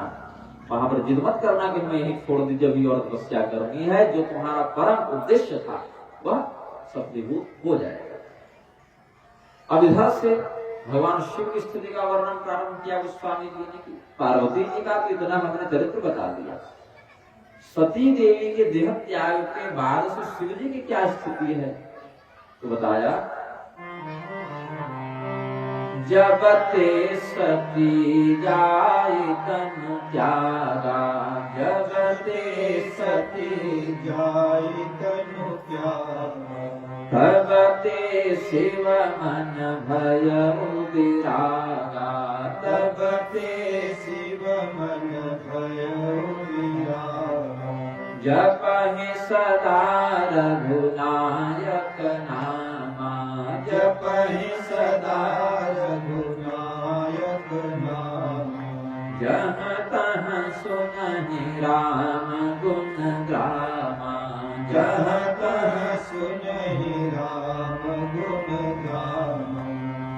चिदानंद सुखधाम शिव, विगत मोह मदहा, विचरहि महि भरे हृदय हरि, सकल लोक अभिराम। देवी सती के देह त्याग के बाद कुछ समय तो भगवान शिव बड़ी व्यथा में रहे। यद्यपि हृदय से परित्याग कर ही दिया था, लेकिन सती का शरीर त्याग देना एक बहुत बड़े अवसाद को जन्म दिया शिव जी के चित्त। वह भी भगवती सती ने कोई अपने कारण शरीर नहीं त्यागा ना, शिव निंदा को सहन न करने के कारण त्यागा। तो भगवान शिव कुछ काल व्यथित चित्त रहे, फिर उन्होंने वैराग्य बुद्धि का आश्रय लिया। अपने हृदय में भगवान नारायण को धारण करते हुए उनके ही चिंतन में लगे रहकर वे इस पृथ्वी पर भ्रमण करने लगे। रुद्रस्य हृदय विष्णु, विष्णुस्य हृदय शिव, वेद भगवान उपदेश करते हैं। भगवान नारायण के हृदय में भगवान महादेव का वास है, भगवान महादेव के हृदय में भगवान नारायण का वास है। अपने हृदय में विचरहि महि भरि हृदय हरि, सकल लोक अभिराम।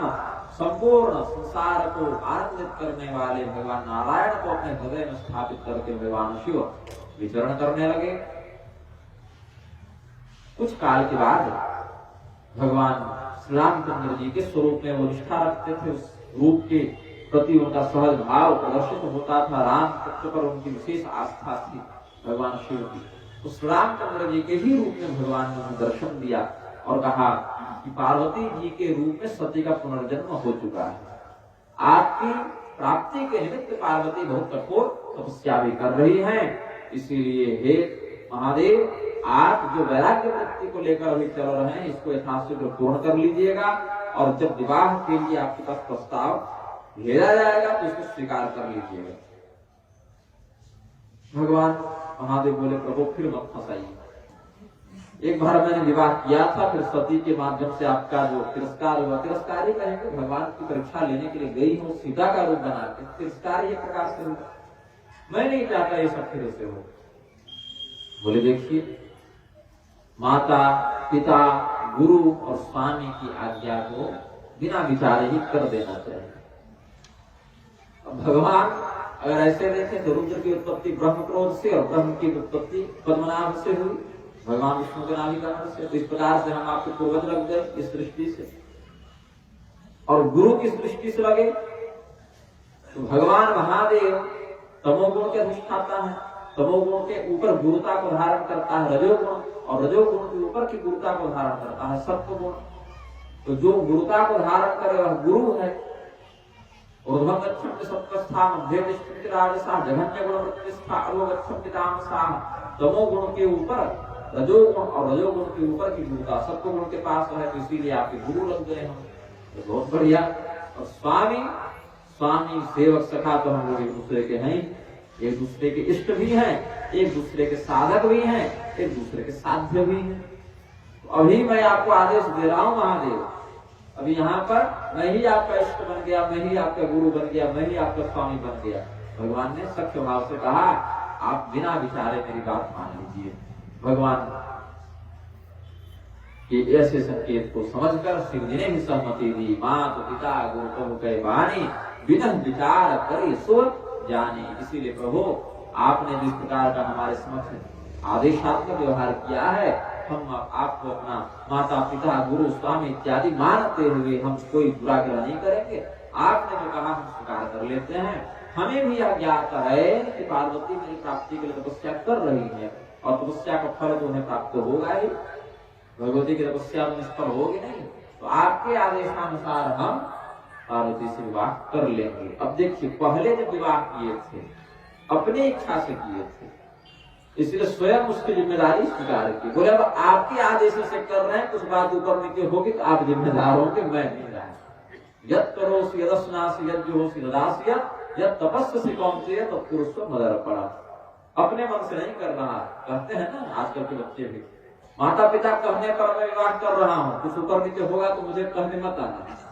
माता पिता के कहने के कारण हम विवाह कर रहे हैं। भगवान शिव ने कहा कि आपको मैं माता पिता गुरु स्वामी मानकर आपके वचन को ठुकरा नहीं सकता, आपके वचन को पूर्ण करूंगा, मैं विवाह कर लूंगा। भगवान भी बोले ठीक है। हम परिणाम हो गए। फिर सप्तऋषि आए। विवाह लगाता एक व्यक्ति है, तोड़ते 7 व्यक्ति है ना। आज चर्चा कर रहे थे हम लोग कमरे में इसी प्रसंग पर। विवाह अगर कोई एक व्यक्ति लगाना चाहे तो उसको तोड़ने के लिए 7 व्यक्ति आ जाता है। यहाँ पर एक व्यक्ति नारद मुनि विवाह लगा रहे हैं और तोड़ने के 7 ऋषि पहुंच गए। ऋषियों के 7 श्रेणियां हैं, 7 प्रकार के ऋषि होते हैं। महर्षि, देवर्षि, ब्रह्मर्षि, राजर्षि, कांडर्षि, श्रुतर्षि और परमर्षि, 7 होते हैं।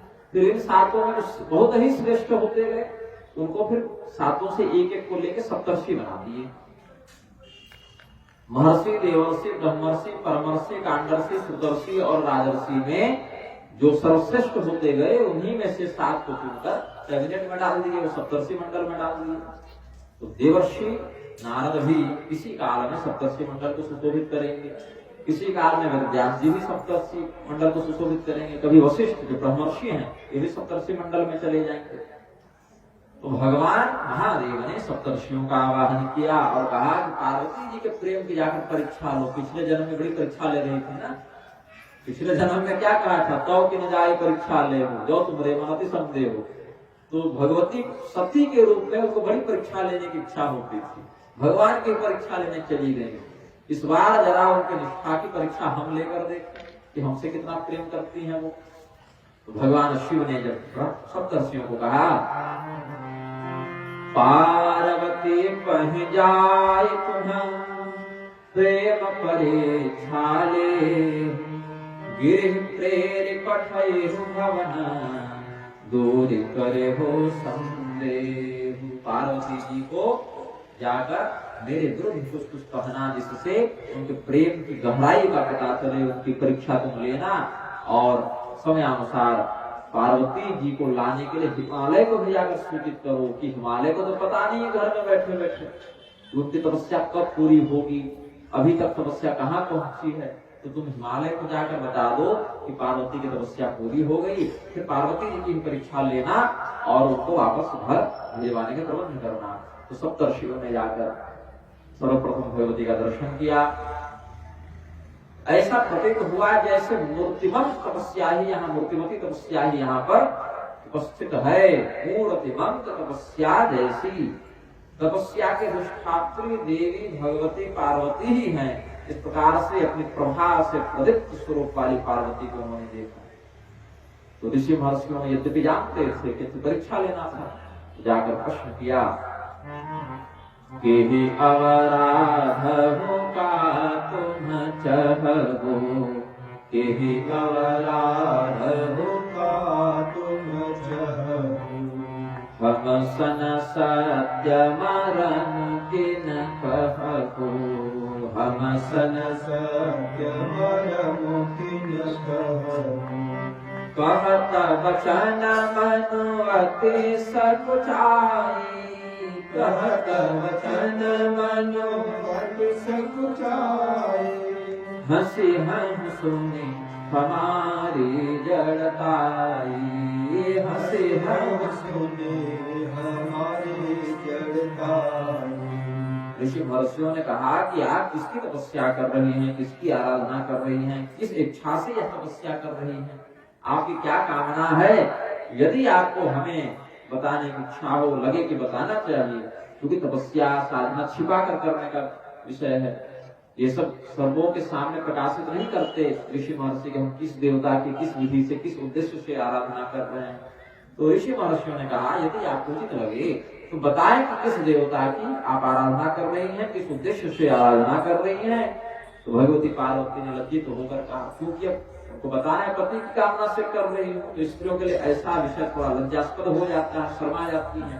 तो संकोच का आनयन करते हुए संकोच पूर्ण वाणी में भगवती ने कहा कि देखिए ऋषियों, बताने में तो कोई दिक्कत नहीं है, कोई ऐसी बात नहीं कि आप नहीं जान सकते, आप तो हमारे लिए गुरु तुल्य ही हैं, लेकिन अगर मैं बताऊं तो बड़ी हंसी की बात तो बनूंगी, मेरी मूर्खता प्रदर्शित होगी, आप हंसेंगे। बोले नहीं नहीं, हंसेंगे क्यों, बताओ ऐसी कौन सी बात है कि हंसेंगे, बताओ हमें। कहे हम तो ऐसी कामना कर रहे हैं कि मानो हम आकाश में उड़ना चाहें और पंख का ठिकाना नहीं। वाह, आकाश में उड़ने की इच्छा है और पंख का ठिकाना नहीं है। बोले विमान इत्यादि से उड़ लो, उसमें पंख की क्या आवश्यकता है, विमान से भी तो उड़ा जा सकता है आकाश में। बोले अच्छा अच्छा, ऐसा मान लो कि हम जल में ही दीवार खड़ी करना चाहते हैं, बालू की भीत उठा दे दीवार पर, ऐसी ही हमारी बड़ी अगम कामना है, बड़ी दुर्गम कामना है जो पूर्ण नहीं हो सकती। क्या ऐसी कामना है? कहा देख रोनी अविवेक हमारा, देख रोने अविवेक हमारा, चाहिए सदाशिव ही भर तारा, चाहिए सदाशिव ही भर तारा। जब मेरा अविवेक तो देखिए कि हम भगवान शिव को अपना पति बनाना चाहते हैं। अब भगवान शिव ने सप्तर्षियों को परीक्षा लेने के लिए भेजा था, भगवती ने यही परीक्षा लेना इनकी भी शुरू कर दी कि हमारा अविवेक देखिए कि हम शिव जी को अपना पति बनाना चाहते हैं, जबकि यही तो परम विवेक का लक्षण था भगवती का कि भगवान शिव को पति बनाना चाहते हैं। ऋषि महर्षियों की माता पिता के सामने बच्चे कुछ नाटक करें तो माता पिता वहां पर सहयोग करने के लिए अभिनय करने लगते हैं। तो जगतः पितरो वंदे पार्वती परमेश्वर, भगवान शिव जगत के पिता हैं, भगवती पार्वती जगत की अंबिका हैं, जगदंबिका हैं, जगत की मां हैं। तो ये दोनों माता पिता जो आदि दंपति हैं, जो सदैव शाश्वत शिव और शक्ति हैं, एक ने कह दिया जाकर उनकी परीक्षा लो और दूसरी कह रही हम कितने बड़े मूर्ख हैं कि हम शिव जी को पति के रूप में प्राप्त करना चाहते। अंदर से इन दोनों की सारी बातें दोनों जान रहे हैं। भगवती और भगवान शिव और पार्वती एक दूसरे के सारी बातें को जान रहे हैं। बीच में सप्तर्षियों को कठपुतली बना रखा है। तो सप्तर्षि भी उस लीला में सहयोग करते हुए कहा, किसने कहा शिव जी से विवाह करने के लिए? दुनिया में कोई नहीं मिला। शिव जी से विवाह कौन कर सकता है? भाई शिव जी में ऐसा क्या है कि उनके प्रति व्यक्ति को विवाह की इच्छा उत्पन्न हो जाए? बोले शिव जी से विवाह करने का उपदेश हमें देवर्षि नारद ने कहा। नारद कर उपदेश सुनी कहा उपसेवो की सुखे। नारद जी ने कहा शिव से विवाह करने को। भगवान शिव से विवाह करके घर बसाने का उपदेश जो नारद कर रहे हैं, जरा अपना इतिहास बताएं कि किसका किसका और घर बसवाए। तुम्हारा घर बसाने चले हैं और भी तो किसी का बसाए होंगे। तो क्या बात करते हैं महाराज, और किसी के घर नहीं बसाए? कोशिश किए थे, प्रयास किए थे, सफल नहीं हुए। उनके हाथ में घर बसाने का यश नहीं, घर उजाड़ने का यश लगा हुआ है। किसका उजाड़ दिया? दक्ष प्रजापति का नाम सुने हो? हाँ सुने हैं, पिछले जन्म में तो नहीं पुत्री थे। हमारे भाइयों के साथ क्या हुआ था? सबलास और हरियस्व जो थे दोनों 11,000 पुत्र हुए। पहले 10,000 पुत्र, फिर 1,000 पुत्र दक्ष प्रजापति के। तो 10,000 पुत्रों को जब दक्ष प्रजापति ने उत्पन्न करके कहा कि सृष्टि का विस्तार करो, देवर्षि नारद ने कहा इस काम के बहुत लोग पड़े हुए हैं। तुम्हारा परम उद्देश्य है जंगल जाओ, तपस्या करो, भगवान की उपासना करो और मुक्त हो जाओ, मोक्ष मार्ग की ओर बढ़ो। उन्होंने कहा कि अगर हम ऐसा नहीं करेंगे तो कोई दिक्कत है। दिक्कत क्या है? यही भटके रहोगे जन्म मरण के चक्र में। हमारा तो कुछ बनना बिगड़ना है नहीं। हमने सोचा कि भतीजों को थोड़ा सा उपदेश दे दें, इनका भी उद्धार हो जाए। बोले और अगर संतान की उत्पत्ति नहीं करेंगे, प्रजा का विस्तार नहीं करेंगे, तो क्या इससे कोई दिक्कत नहीं होगी? बोले क्या दिक्कत होगी? हमको देखो क्या दिक्कत है। हमने कौन सा विवाह किया, कौन सी संतान की उत्पत्ति की? शरद कुमार को देखो, ब्रह्मा जी के 10 पुत्र हैं तो एक पुत्र विवाहित भी है, उसमें क्या है? ब्रह्मा जी की सृष्टि रूप थोड़ी गई। दक्ष प्रजापति ने जो तुम्हें उत्पन्न किया, तुम लोग विवाह नहीं भी करोगे तो काम थोड़ी अटक जाएगा, दूसरे पुत्र आ जाएंगे, उसमें क्या है? बोले हाँ ठीक करते हैं। भगवान की प्राप्ति ही परम लक्ष्य होना चाहिए जीव का। इसीलिए अपने पिता की आज्ञा को न मानते हुए वे सभी जंगल में चले गए। दक्ष प्रजापति ने घर में देखा तो घर सुना। अब 10,000 बच्चे जिस घर में हो, अचानक से सब चले जाएं तो घर तो सुना लगेगा कि कोई है ही नहीं, डर लग रहा है घर आज। बोले कहाँ गए वो? तो ज्ञात हुआ कि तपस्या करने के लिए चले गए। बोले कौन भेजा? देवर्षि नारद भेजा। थोड़े खिन्न तो हो गए। बोले अच्छा कोई बात नहीं, तपस्या ही करने भेजा है, कोई गलत काम करने थोड़ी भेजा है, भगवान की भक्ति करने भेजा, चलो क्षमा किया। 1,000 पुत्र और उत्पन्न किया। वो जब संतान उत्पत्ति करने के लिए आगे बढ़े तो देवर्षि नारद ने कहा कि तुम्हारे बड़े वाले जो भाई थे वो मूर्ख थे क्या? 10,000 जो गए पहले से। अरे इसमें कुछ नहीं रखा, उनके पीछे जाओ भाई, तुम्हारे भाइयों के उत्तम मार्ग का अनुसरण करो।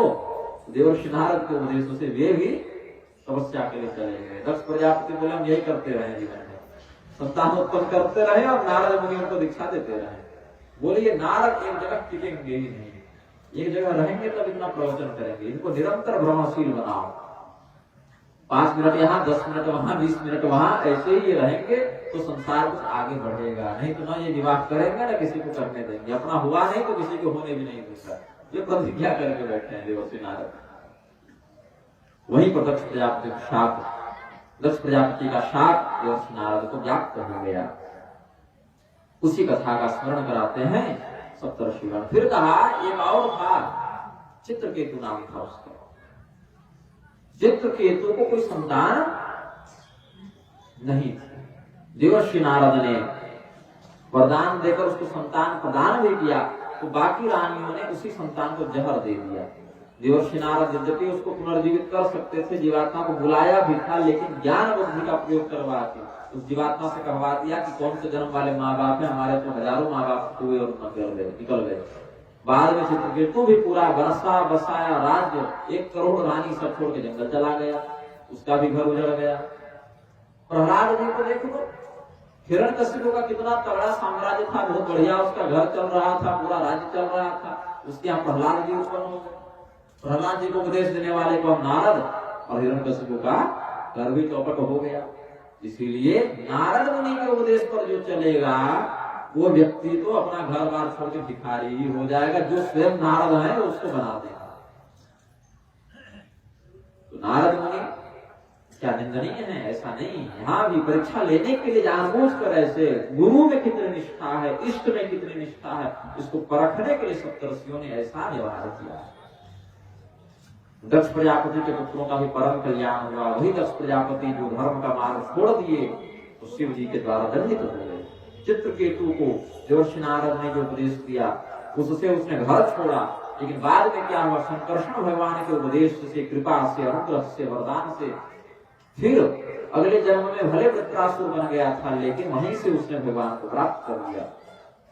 हिरण्यकशिपु के अत्याचार से संसार को बचाने के लिए उन्हीं के घर में प्रहलाद के रूप में एक भक्त को तैयार कर दिया देवर्षि नारद ने। 5 वर्ष के बच्चे के लिए भगवान आ गए। ध्रुव जी को 5 वर्ष के अवस्था में भगवान से मिला दिए देवर्षि नारद। तो वास्तव में देवर्षि नारद बहुत श्रेष्ठतम गुरुओं में गिने जाते हैं। यहाँ पर भगवती पार्वती के मन में अपने गुरु के प्रति क्या निष्ठा है, इसको जानने के लिए सप्तर्षियों ने ऐसे कुछ निंदा परक वचन का प्रयोग किया है। फिर भगवान शिव की निंदा भी करना प्रारंभ कर दी।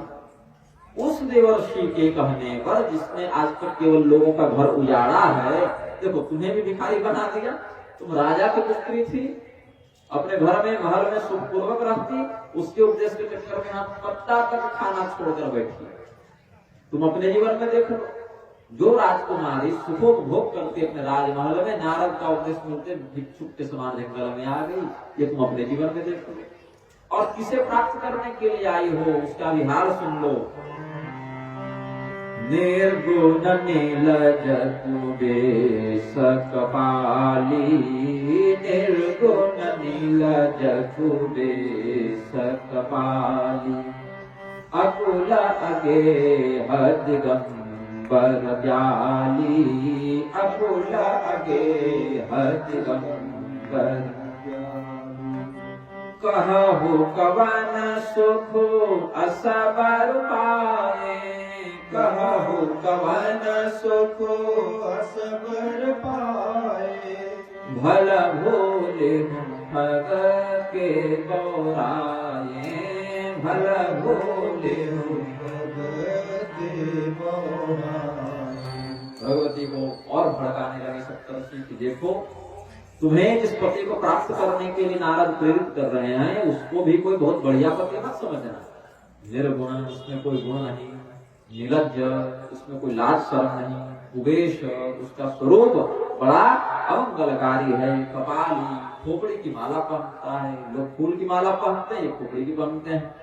अकुल, उसका कोई कुल खानदान नहीं, अगेह, उसका कोई घर नहीं, दिगंबर, वह निर्वस्त्र रहता है, ज्ञाली, वह सर्प की माला पहनता है। ऐसे पति को प्राप्त करके तुम्हें कौन सा सुख मिल जाएगा, यह बताओ हमें।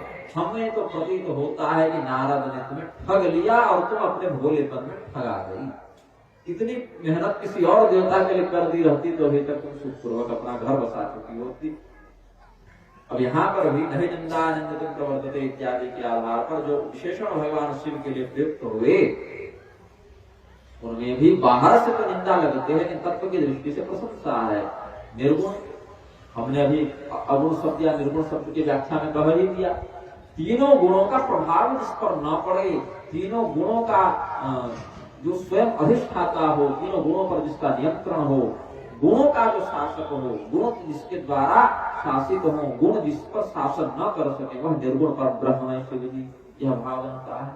नीलज, निर्लज्ज, ये तो बाहर से देखने से गाली लगती है, निंदाजनक वाक्य लगता है, लेकिन जो शास्त्रीय रहस्य को जानते हैं उसमें 8 पाश की बात है, जो जीवात्मा को बांधते हैं। शैव संप्रदाय में, शाक्त संप्रदाय में भी अष्टपाश की बात है। इस जीवात्मा को बांधने वाले 8 पाश हैं, उसमें एक पाश लज्जा भी है। तो लज्जा जीवात्मा को बांधती है, उस लज्जा से मुक्त है, मतलब पाश से मुक्त हैं। और जो पाश से मुक्त है वह कौन है? तो वेदों ने कहा पाशबद्ध सदा जीव पाश मुक्त सदा शिव। जो चेतन पाश से बंधा हुआ है वह जीव है, जो पाश से मुक्त है वह शिव है। तो निर्लज्ज नीलज जो कहा तो स्वामी जी ने लिखा नीलज, सब तो निर्लज्ज है वो तो नीलज, उसको प्रभव में ग्रामीण भाषा में लिख दिए। भाव क्या है कि शिव जी लज्जा इत्यादि पाशों से मुक्त हैं, इसलिए जीव नहीं वो शिव हैं, सदा शिव हैं, पाश मुक्त सदा शिव। फिर कहा कुबेश, कुबेश इनका वेश अमंगलकारी है, यह हो गया भाव। और कु कहते हैं पृथ्वी को भी संस्कृत। कुबेश मतलब पृथ्वी जिनका स्वरूप है, पृथ्वी में जो जीवनी शक्ति है उसके रूप में भगवान शिव प्रतिष्ठित हैं। कु शब्द पृथ्वी के लिए भी शास्त्रों में आया। तो कुवेश पृथ्वी ही जिनका वेश है, पृथ्वी ही जिनका स्वरूप है। एक कहावत है कण कण शंकर, ये कहते हैं भगवान शिव कण कण में वास करते हैं। तो इस पृथ्वी के प्रत्येक स्थान पर भगवान शिव व्याप्त है, इसे इनको कुवेश भी कह दिया। कपाली कपाल धारण करते हैं। तो बाहर से क्या वेश बन गया? नरमुंडों की माला धारण करते हैं। और नरमुंडों की माला धारण करने का तात्विक रहस्य क्या है?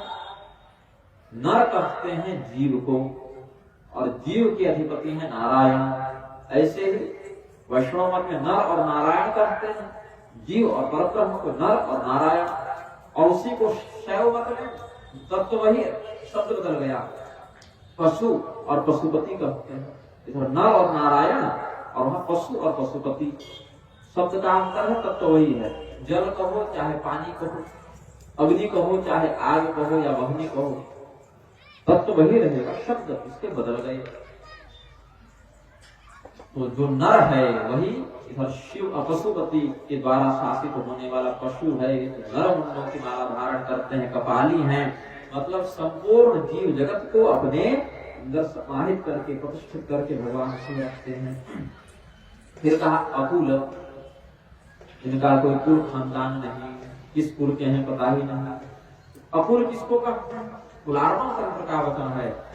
कुलम कुंडलिनी शक्ति अकुलम तो महेश्वर, कुलाकुलस्य तत्सज्ञः कौल इत्यभिधीयते।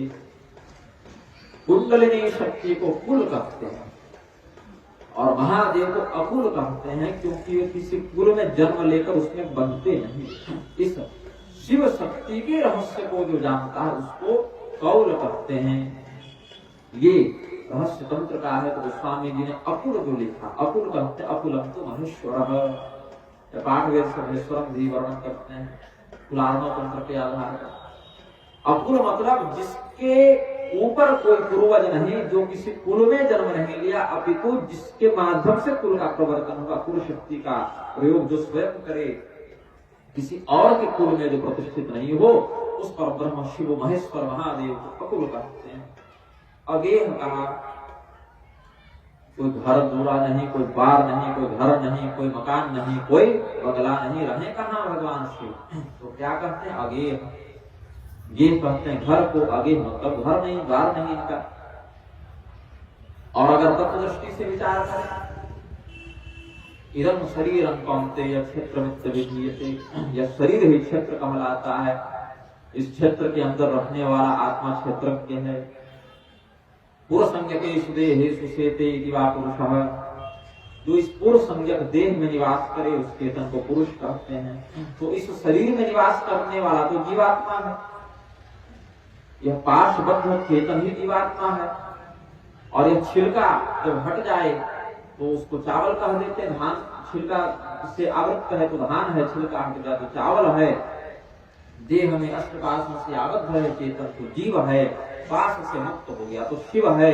तो भगवान शिव जीवात्माओं के समान किसी देह में बंधे हुए नहीं है, इसीलिए वह अगेय है। मतलब जैसे जीवात्मा इस शरीर में अंदर इसको घर बनाकर इसके अंदर रहता है, वैसे भगवान शिव नहीं रहते, रहने को बाध्य नहीं है। इसीलिए उन्हें इसकी आवश्यकता नहीं, देह की आवश्यकता नहीं, प्रारब्ध भोग की आवश्यकता नहीं, इसीलिए उनको अगेय कहा। दिगंबर शब्द आया भगवान के लिए। बाहर से देखने पर दिगंबर का अर्थ प्रतीत होता है जो नग्न रहे, दिशाओं को ही वस्त्र के रूप में धारण करे, मतलब वस्त्र नहीं पहना है। दिशाएं तो कोई भौतिक चीज है नहीं कि लपेट लिया हमने अपने चारों ओर, तो दिशाएं ही जिसका वस्त्र है, मतलब जो निर्वस्त्र है उसको दिगंबर कहते हैं। भगवान शिव के लिए यही अवगुण विशिष्ट गुण के रूप में लक्षित हो जाता है, क्योंकि भगवान शिव अनंत हैं। अब हमारा शरीर सीमित है तो अपने चारों ओर हमने वस्त्र लपेट लिया। भगवान शिव का शरीर का पहले परिमाण तो ज्ञात हो कि कितने हैं, कहां तक हैं, तब ना उसके चारों ओर वस्त्र लपेटेंगे। भगवान शिव का शरीर कितना विस्तृत है, विश्व रूप है, तो उनका कोई ओठ पर पता ही नहीं, तो वस्त्र लपेटेंगे कहाँ। इसीलिए कहा दिया जहां तक दिशाएं जाएं वहां तक भगवान का वस्त्र ही उनको समझ लो। और वैदिक मर्यादा को मनुष्यों का वास्तविक वस्त्र बताया भगवान शिव ने ब्रह्मांड पुराण में। तो वैदिक मर्यादा से जो रहित हैं ऐसे लोग वास्तव में भूल आ रही है मार्ग की दूरी। सर लगता है आपको पर्दा देना पड़ेगा। प्रथम दिन भी भूल से गला फंस रहा था, आज भी वही समस्या होती है। भगवान शिव स्वयं वेद हैं, वेद शिव शिवो वेद। भगवान शिव वेद स्वरूपी हैं, वेद शिव स्वरूपी हैं, इसीलिए वेद ही भगवान शिव के वस्त्र हैं।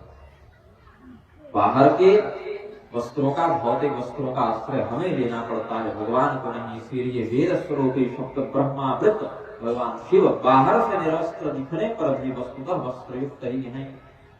फिर कहा व्याली, व्याल कहते हैं सर्प को। बाहर से भगवान शिव सर्प का आभूषण धारण करते हैं, सर्पों की माला पहनते हैं, इसीलिए अमंगल वेश उनका वर्णित किया ऋषियों ने। किंतु तत्व दृष्टि से विचार करें, व्याल कौन है? सबसे बड़ा सर्प कौन है? काल सर्प। काल सर्प से बड़ा कोई सर्प नहीं। काल व्याल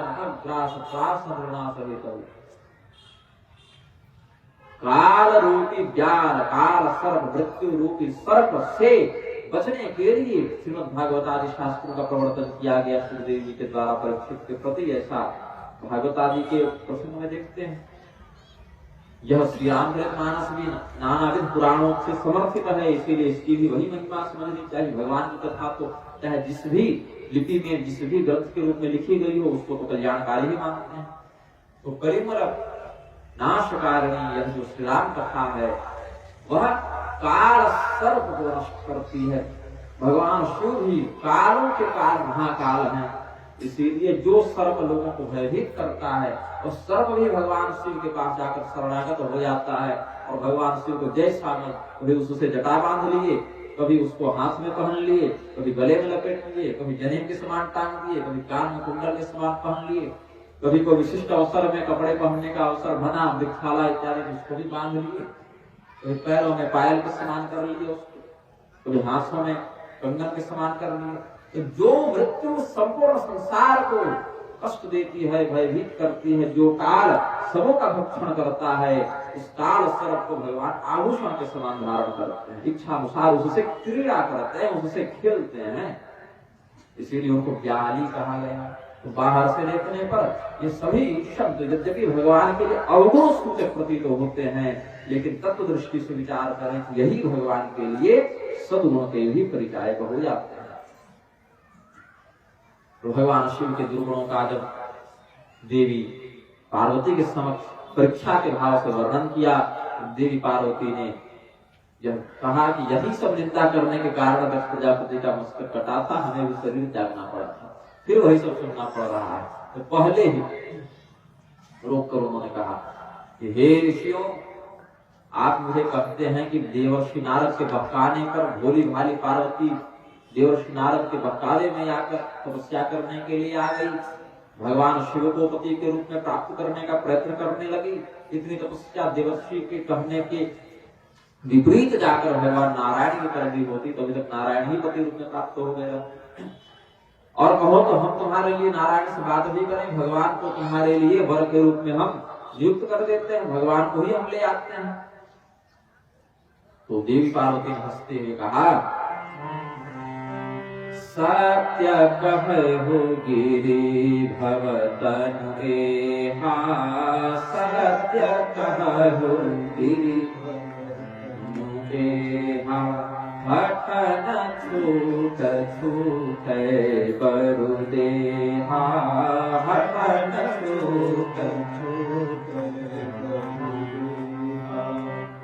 नारद बचनन मैं परिहरऊं नारद बचनन मैं परिहरऊं बसऊ भवन उजरऊ नहीं डरऊं बसऊ भवन उजरऊ नहीं डरऊं जन्म कोटि लगे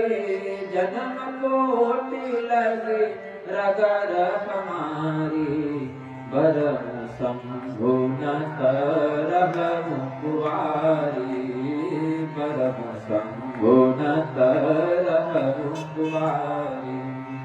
हे ऋषियों, आपने हमें जो अभी उपदेश दिया इसको मैंने सुना समझा, लेकिन धारण नहीं कर सकती, क्योंकि पर्वत की पुत्री हूं ना, पार्वती हूं ना। पर्वत बड़े कठिन होते हैं, उनको हिलाना बड़ा कठिन होता है। तो सामान्य की पुत्री होती तो आपके कहने से मेरा विश्वास टिक जाता, हिल जाता, लेकिन पहाड़ को कौन हिलाए, उसको हिलाना तो बड़ा कठिन है।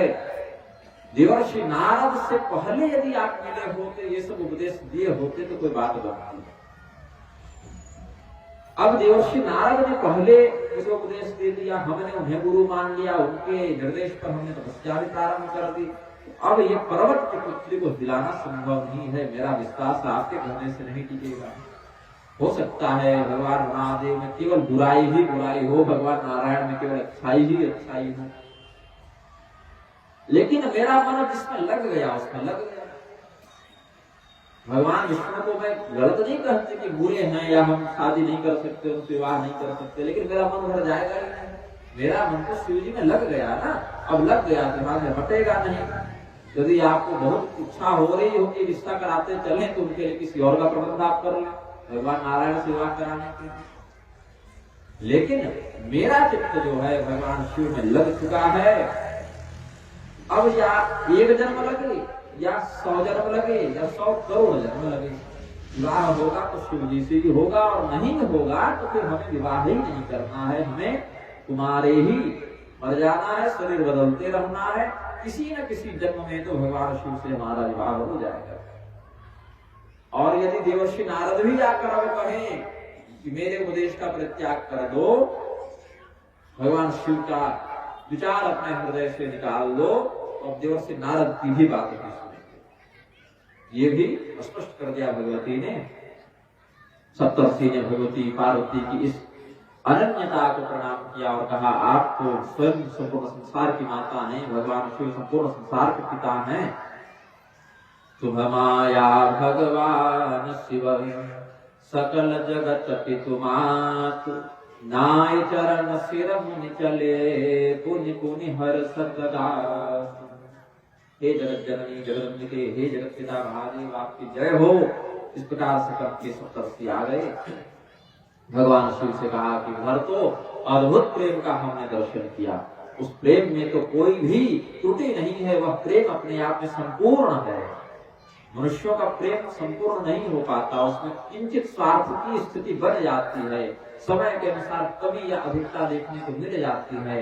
लेकिन भगवान शिव भगवती पार्वती का जो प्रेम है, वहां पर प्रस्फुटित हुआ भगवती की वाणी से उद्गार जो निकले, वह अपूर्ण नहीं अपितु परिपूर्ण था, उसमें कोई त्रुटि नहीं, कोई अपूर्णता नहीं। इसी मध्य तारकासुर नाम के दैत्य ने ब्रह्मदेव से वरदान प्राप्त किया कि शिव जी का जो औरस पुत्र होगा, गोत्रीय पुत्र नहीं, अपना पुत्र जो होगा वही मुझे मार सके। शिव जी के पुत्र के अतिरिक्त किसी और से मेरा संहार नहीं हो, ऐसा वरदान मानकर उसने त्रिलोकी में हाहाकार मचा दिया। तो देवताओं ने कहा यथाशीघ्र शिव जी का विवाह करवा के उनसे कहा जाए, महाराज हमारी रक्षा करने के लिए एक पुत्र का प्रजनन कर दें, एक पुत्र को जन्म दें, इससे हमें एक सेनापति की प्राप्ति हो, बस सेनापति भी तुम्हें तारकासुर को मार सकता। अब इतनी बड़ी बात शिव जी से जाकर कौन कहे। पूर्व काल में भगवती सती के देह पर त्याग के बाद तो शिव जी का अधिकांश समय तपस्या में ही व्यतीत हो रहा है। साथ ही इधर भगवती पार्वती भगवान शिव को प्राप्त करने के लिए तपस्या कर रही थी, उन्हें भी आकाशवाणी के माध्यम से अपनी तपस्या के पूर्ण होने का वरदान प्राप्त हो चुका। सप्तर्षिगण भी भगवती पार्वती की प्रेम की परीक्षा को समझ कर आ चुके हैं, वो भी परीक्षा भी भगवती ने बढ़िया से पूर्ण कर ली।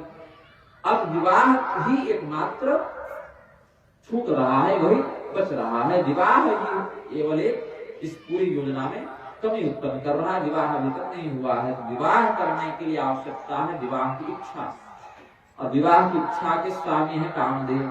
तो कामदेव यदि यहाँ पर सक्रिय नहीं होंगे तो भगवान शिव तो समाधि में ही बैठे रहेंगे, विवाह के लिए प्रवृत्त नहीं होंगे। इस स्थिति में देवताओं ने बैठक की, देवराज इंद्र ने कामदेव का आवाहन किया और कहा कि तुम शिव जी को समाधि से विचलित करने के लिए अपनी शक्ति का प्रयोग करो। तो हम देव ने कहा सीधे सीधे क्यों नहीं कहते जाके मर जाओ। यहाँ कहा भेज रहे हैं, शिव जी के पास भेज रहे हैं। शिव जी पिछली बार अपने ससुर का माथा उड़ाए थे, अब तो ससुर भी नहीं लगते हैं। देवताओं ने कहा भाई देखो, यदि शिव जी तुम्हें मार देंगे तो फिर उनका विवाह स्वयं खंडित तो होने लगेगा। उस स्थिति में तो हमारी और भी योजना में खलल पड़ जाएगा। तो तुम अपने मरने की चिंता मत करो, क्योंकि जैसे ही शिव जी की समाधि तुम भंग करोगे ना, हम शिव जी के सामने आकर हाथ जोड़कर उनको मना देंगे। क्योंकि यदि शिव जी ने तुम्हें मार दिया तो काम भाव के अभाव में संतान की उत्पत्ति नहीं हो सकती। तो ये तो हमारी योजना में और बड़ी गड़बड़ हो जाएगी ना, इसीलिए हम इस योजना में कोई गड़बड़ नहीं होने देंगे। तुम बस जाकर शिव जी के नेत्र खुलवा दो, हम तुरंत ही तुम्हारे प्राण रक्षा के लिए शिव जी के सामने वस्तुत हो जाएंगे। और समस्या क्या है ना कि शिव जी के नेत्र भी 3 हैं और मुख देखें तो 5 हैं, पंचवक्त्र शिव हैं, 15-15 नेत्र है। कौन वाला खोल दें, किधर देख दे, चारों दिशाओं की ओर एक मुख, एक मुख है, ऊपर की ओर भी एक मुख है। तत्वतः शिव जी का जो पंचवक्त्रात्मक स्वरूप वेदों ने वर्णन किया, सद्योजात, तत्पुरुष, वामदेव, ईशान और अघोर, ये 5 मुखों को भगवान शिव धारण करते हैं और हर एक मुख में 3 नेत्र हैं। तो कौन से मुख से कौन सा नेत्र खोल दें और कौन शिव जी के रडार पर आ जाए, भस्म हो जाए, ये तो नहीं जानते। लेकिन उस समय देवताओं ने कहा तब की तब देखेंगे, मर भी जाएगा तो थोड़ी पलट के गाली देने आ रहा है, अपना काम तो बन गया, इसको पहले भेजो। कामदेव ने देवताओं के कार्य की प्रधानता को समझते हुए, उस कार्य के गौरव को समझते हुए जान लिया कि हम तो मर ही गए हैं, देवता आने वाले हैं नहीं। लेकिन यदि नहीं जाते हैं तो सभी देवता तारकासुर के आतंक से ऐसे ही भयभीत हैं, तो हम बलिदान ही देने जा रहे हैं, युद्ध में जा रहे हैं, तो या तो विजय या तो वीर गति। तो दोनों में से कुछ भी मिल जाए, भगवान शिव के हाथों हमारा उद्धार निश्चित हो गया है। शिव जी से विरोध करके हम कुशल को बचेंगे नहीं, ऐसा विश्वास कामदेव के मन में हो गया था। फिर भी देवताओं के कार्य को सिद्ध करने की इच्छा से वह प्रस्थान किया। अपने संपूर्ण सैन्य बल के साथ भगवान शिव के पास जब बढ़ गया तो सबसे पहले तो भगवान शिव के स्वरूप को देखकर ही भाग गया, भयभीत होकर डर गया। भगवान शिव की तपस्या, समाधि का तेज इतना प्रदीप्त था, जैसे हम सूर्य के पास नहीं जा सकते वैसे कामदेव भी शिव जी के पास नहीं जा पा रहा था। सूर्य के ताप को हम सहन नहीं कर सकते, सूर्य देव को ऐसे रंगी आंखों से लगातार नहीं देख सकते, तो क्या करते हैं, काला चश्मा इत्यादि लगा लेते हैं या कुछ आवरण लगा लेते हैं, तो सूर्य की ओर विभिन्न साधनों के माध्यम से कुछ देख पाते हैं। भगवान महादेव के तेज से कामदेव इतना प्रतिहत हो गया, भयभीत हो गया कि पहले तो भाग गया, फिर देवताओं ने भेजा, रे भाई जाओ। सामने गया और एक वृक्ष की पत्तों में छिप गया जाता है, मतलब सीधे सीधे सामना नहीं कर रहा है कामदेव। पहले तो उसने पत्तों में अपना निवास बनाया, वहां से छिपकर उसने अपनी माया का विस्तार किया। माया का विस्तार जब उसने किया, फलस्वरूप शिव जी के ऊपर उसने अपनी माया का प्रयोग किया। शिव जी के मन में काम का उदय हो, शिव जी जग जाए, समाधि से मुक्त हो जाए। प्रभाव क्या होगा, शिव जी को कुछ नहीं हुआ, पूरा संसार ही कामदेव की माया से व्याप्त हो गया। शिव जी के ऊपर प्रयोग कर रहा है ना कामदेव अपनी माया का, बाकी पर तो नहीं। लक्ष्य उसके कौन है, शिव जी।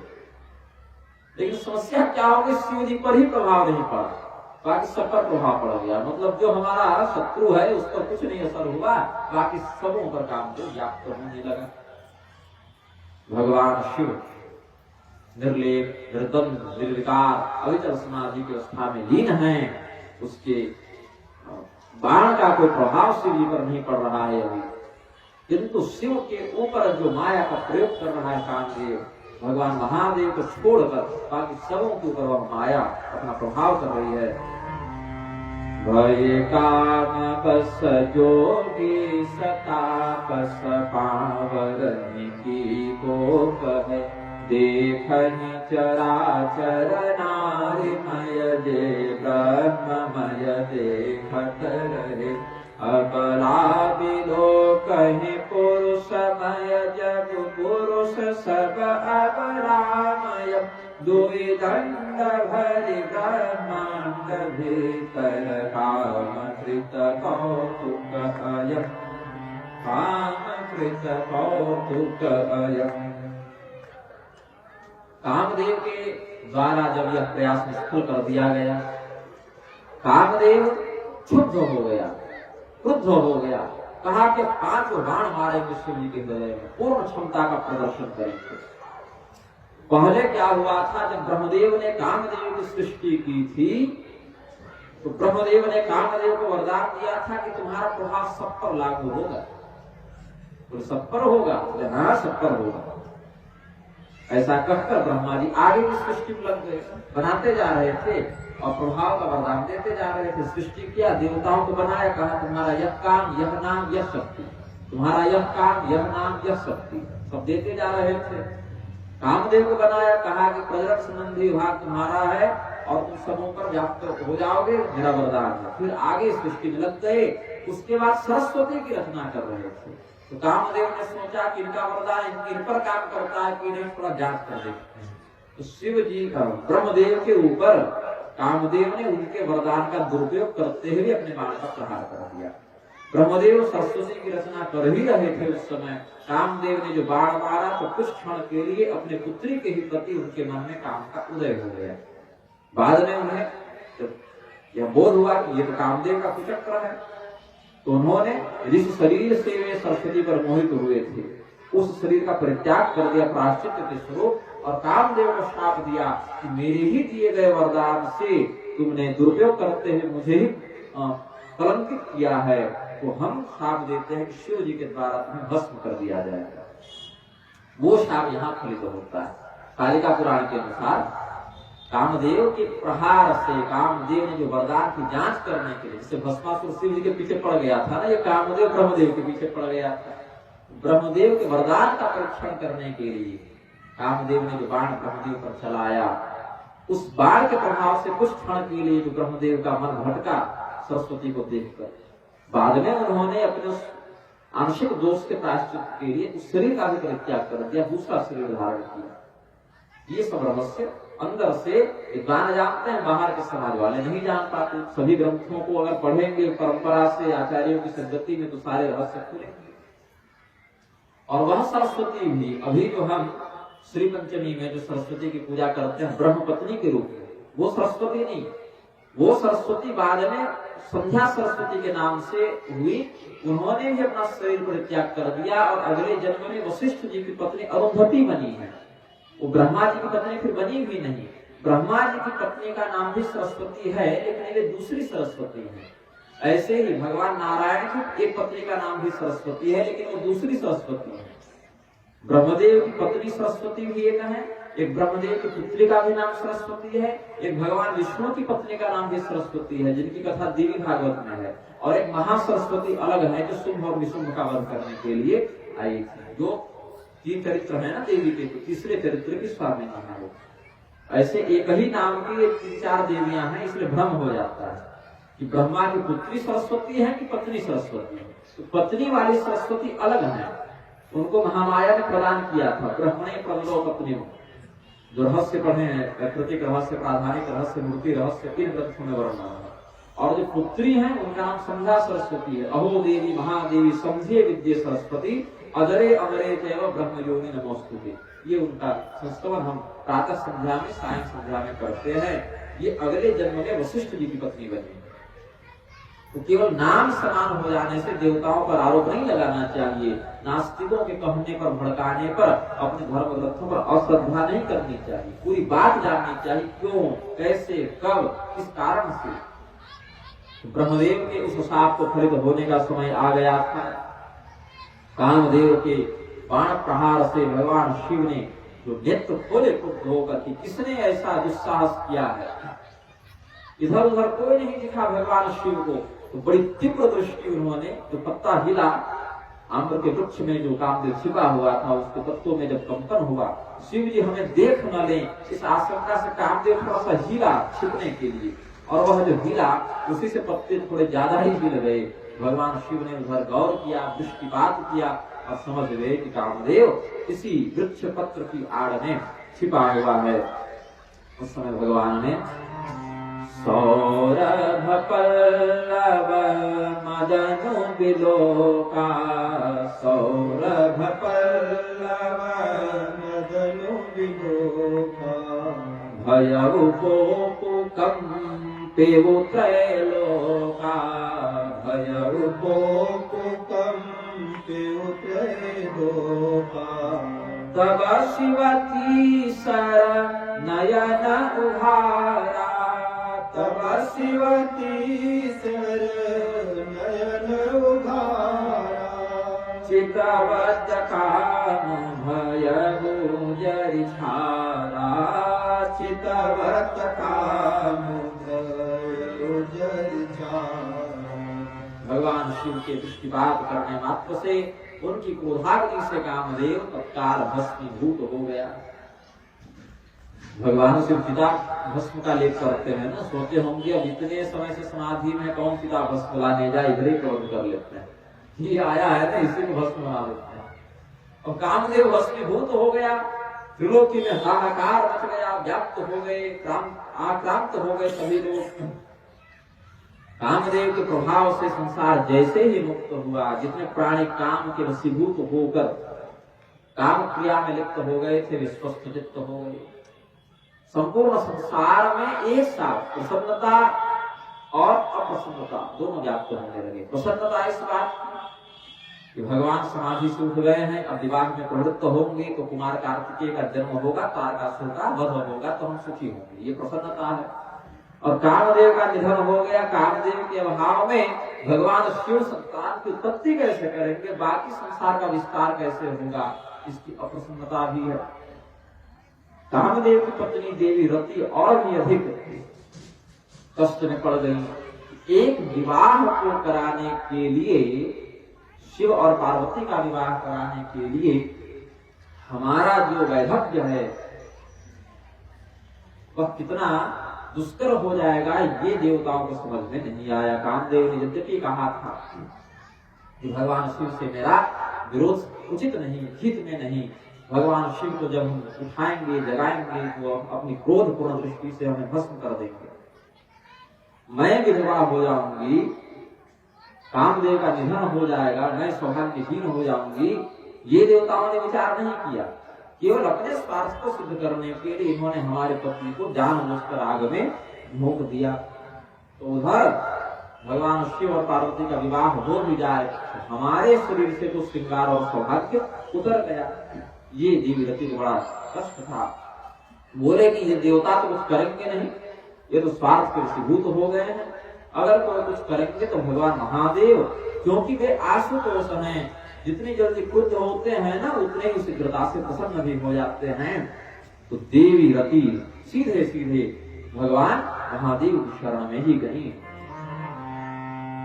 योगी अकंटक भये पति गति सुनत रति मूर्छित भय, रोदति बदति बहुभाति करुणा करति शंकर पहि गई, अति प्रेम करि विनति विविध विधि जोरि कर सन्मुख रहि, प्रभु आशुतोष कृपाल शिव अबला निरखि बोले सही, प्रभु आशुतोष कृपाल शिव अबला निरखि बोले सही। क्या बोलते हैं भगवान शिव? प्रति तुम चिंता मत करो, यदि हमारा घर बसेगा तो तुम्हारा उजड़ने नहीं देंगे। तुम हमारी शरण में आए हो, तुम्हें तुम्हारे पति की पुनः प्राप्ति हो जाएगी। बोले महाराज कब पति की प्राप्ति होगी? यह कामदेव हमें किस रूप में, किस स्थान पर, किस समय प्राप्त होंगे? भगवान शिव ने कहा अभी तो भावनात्मक रूप से संपूर्ण प्राणियों को व्याप्त करेंगे, मन में स्थित रहते हुए कामदेव मनोज मन में वास करते हुए मन के माध्यम से यह अपने प्रभाव को अभिव्यक्त करेंगे, अपने प्रभाव को प्रकट करेंगे। ये तो अभी की बिना अंग के ही, बिना शरीर के ही सबों को व्याप्त करेगा, यह अनंग नाम वाला होगा। बोले और हमारा काम कैसे होगा प्रभु? ये तो सबों में व्याप्त हो गए, मुझे स्थूल रूप में, भौतिक रूप में, शरीर के साथ पति रूप में कब प्राप्त होंगे? तो भगवान शिव ने वरदान भी दिया। जब जदुवंश कृष्ण अवतारा, जब जदुवंश कृष्ण अवतारा, होई हरण महामहि भारा, होय हरण महामहि भारा, कृष्ण तनय होई पति तोरा, कृष्ण तनय होय पति तोरा, वचन अन्यथा होई न मोरा, वचन अन्यथा होय न मोरा। जब द्वापर युग के अंत में भगवान कृष्ण का अवतार होगा, इस पृथ्वी के भार को हरण करने के लिए जब यदुवंश में भगवान कृष्ण आएंगे, उनके पुत्र के रूप में, प्रद्युम्न के रूप में तुम्हारा पति पुनः जन्म लेगा। उस स्थिति में तुम पुनः अपने पति का सानिध्य प्राप्त कर लोगी। मेरा यह वचन असत्य नहीं होगा, तुम मेरे वचनों पर निष्ठा रखो। भगवान के इस आश्वासन को सुनकर, इस वरदान को सुनकर देवी रति के चित्त में जो पति वियोग व्याप्त हो गया था, पति वियोग का कष्ट था, वो दूर हो गया। उसने भगवान शिव को प्रणाम किया, अपने धाम को चली गई, अपने लोक को चली गई। फिर जितने देवता थे अब आए, बीच में कोई नहीं आया। कहे थे करे हम बचा लेंगे, तुम चिंता मत करो। लेकिन भगवान जब क्रोध पूर्ण मुद्रा को धारण किए तो किसी की हिम्मत नहीं हुई कामदेव को बचाने की। तो दूसरे के कहने पर नहीं चलना चाहिए। यही अक्रूर और कृतवर्मा के बहकाने पर शत्रुघ्नवा सत्राजित को जाकर मार देता है, बाद में भगवान उसका वध कर दिया शिवंकर मणि वाले प्रसंग में। यही अकंपर और सूर्यप्रभा के बहकाने पर रावण ने सीता जी का हरण कर लिया और उसकी दुर्गति तो प्रत्यक्ष है। शकुनी दुशासन के बहकाने पर दुर्योधन ने कहा कि हम चीर हरण करेंगे, उसका दुष्परिणाम देख लीजिए। और देवताओं के बहकाने पर कामदेव ने भगवान शिव से ही विरोध कर लिया, वह भी भस्मीभूत हो गया। अपना विवेक लगाकर ही किसी कार्य में व्यक्ति की प्रवृत्ति होनी चाहिए। दूसरे के भरोसे पर कोई काम उठाइएगा तो आवश्यक नहीं कि सामने वाला समय पर आपका सहयोग करने आएगा। देवताओं ने अब आकर भगवान से स्तुति की और कहा प्रभु आपने कामदेव को मार दिया, कोई दिक्कत नहीं, हमें कोई आपत्ति भी नहीं, हम क्यों कहने जाए आपने गलत किया। अब आपने किया तो सही किया होगा। भगवान बोले हमारी आग थोड़ी खत्म हुई है, भेजा कौन था कामदेव को, पहले ये बताओ। अपने से वो नहीं आया है, हम जान रहे हैं किसी ने भेजा है। बोले महाराज छोड़िए ना, चला गया जो बीत गई सो बात गई। आपने रति को जो वरदान दिया बड़ा बढ़िया किया। हाँ वो तो ठीक है, अब बताओ क्या चाहते हैं। बोले महाराज हम सभी देवताओं के मन में बड़ी इच्छा है कि आपका विवाह देखें, यही इच्छा है और कुछ है इच्छा। बोले महाराज अभी तो इच्छा है विवाह देखें, विवाह कर लो तो आगे कहेंगे कि लल्ला को भी देख लें, थोड़ा कार्तिकेय का जन्म देख लें, छठी खा लें आप यहाँ आकर, तो हम तारकासुर का श्राद्ध भी खा सकते हैं, दोनों खा लेंगे हम साथ में। आपके यहाँ छठी हो तब तो उसका श्राद्ध होगा। तो भगवान पहले तो आपका विवाह हम देखना चाहते हैं। भगवान बोले यद्यपि मेरी कोई निजी रुचि नहीं है इन विषयों में, फिर भी हमारे भगवान श्री रामचंद्र जी ने पूर्व काल में कहा था कि जब देवता आपसे ऐसा निवेदन करें आप उनके निवेदन को स्वीकार कर लीजिएगा।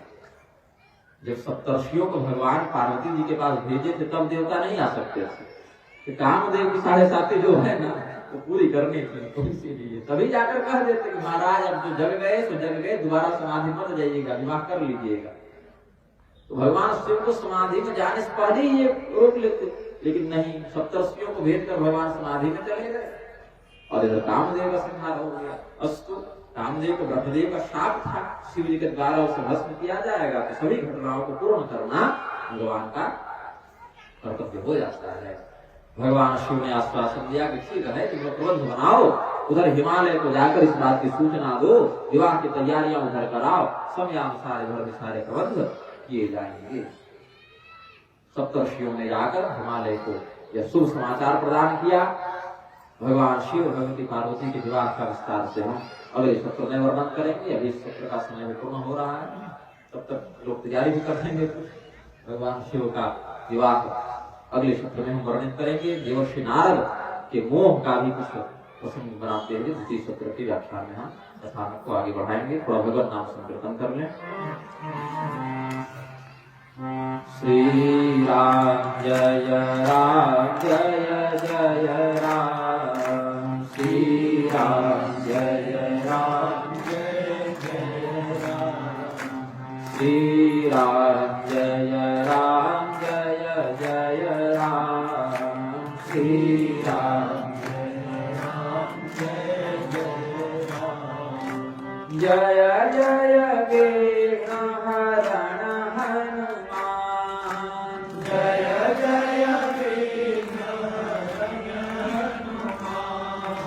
श्री राम जय राम जय जय राम, श्री राम जय राम जय जय राम, श्री राम जय राम जय जय राम, श्री राम जय राम जय जय राम।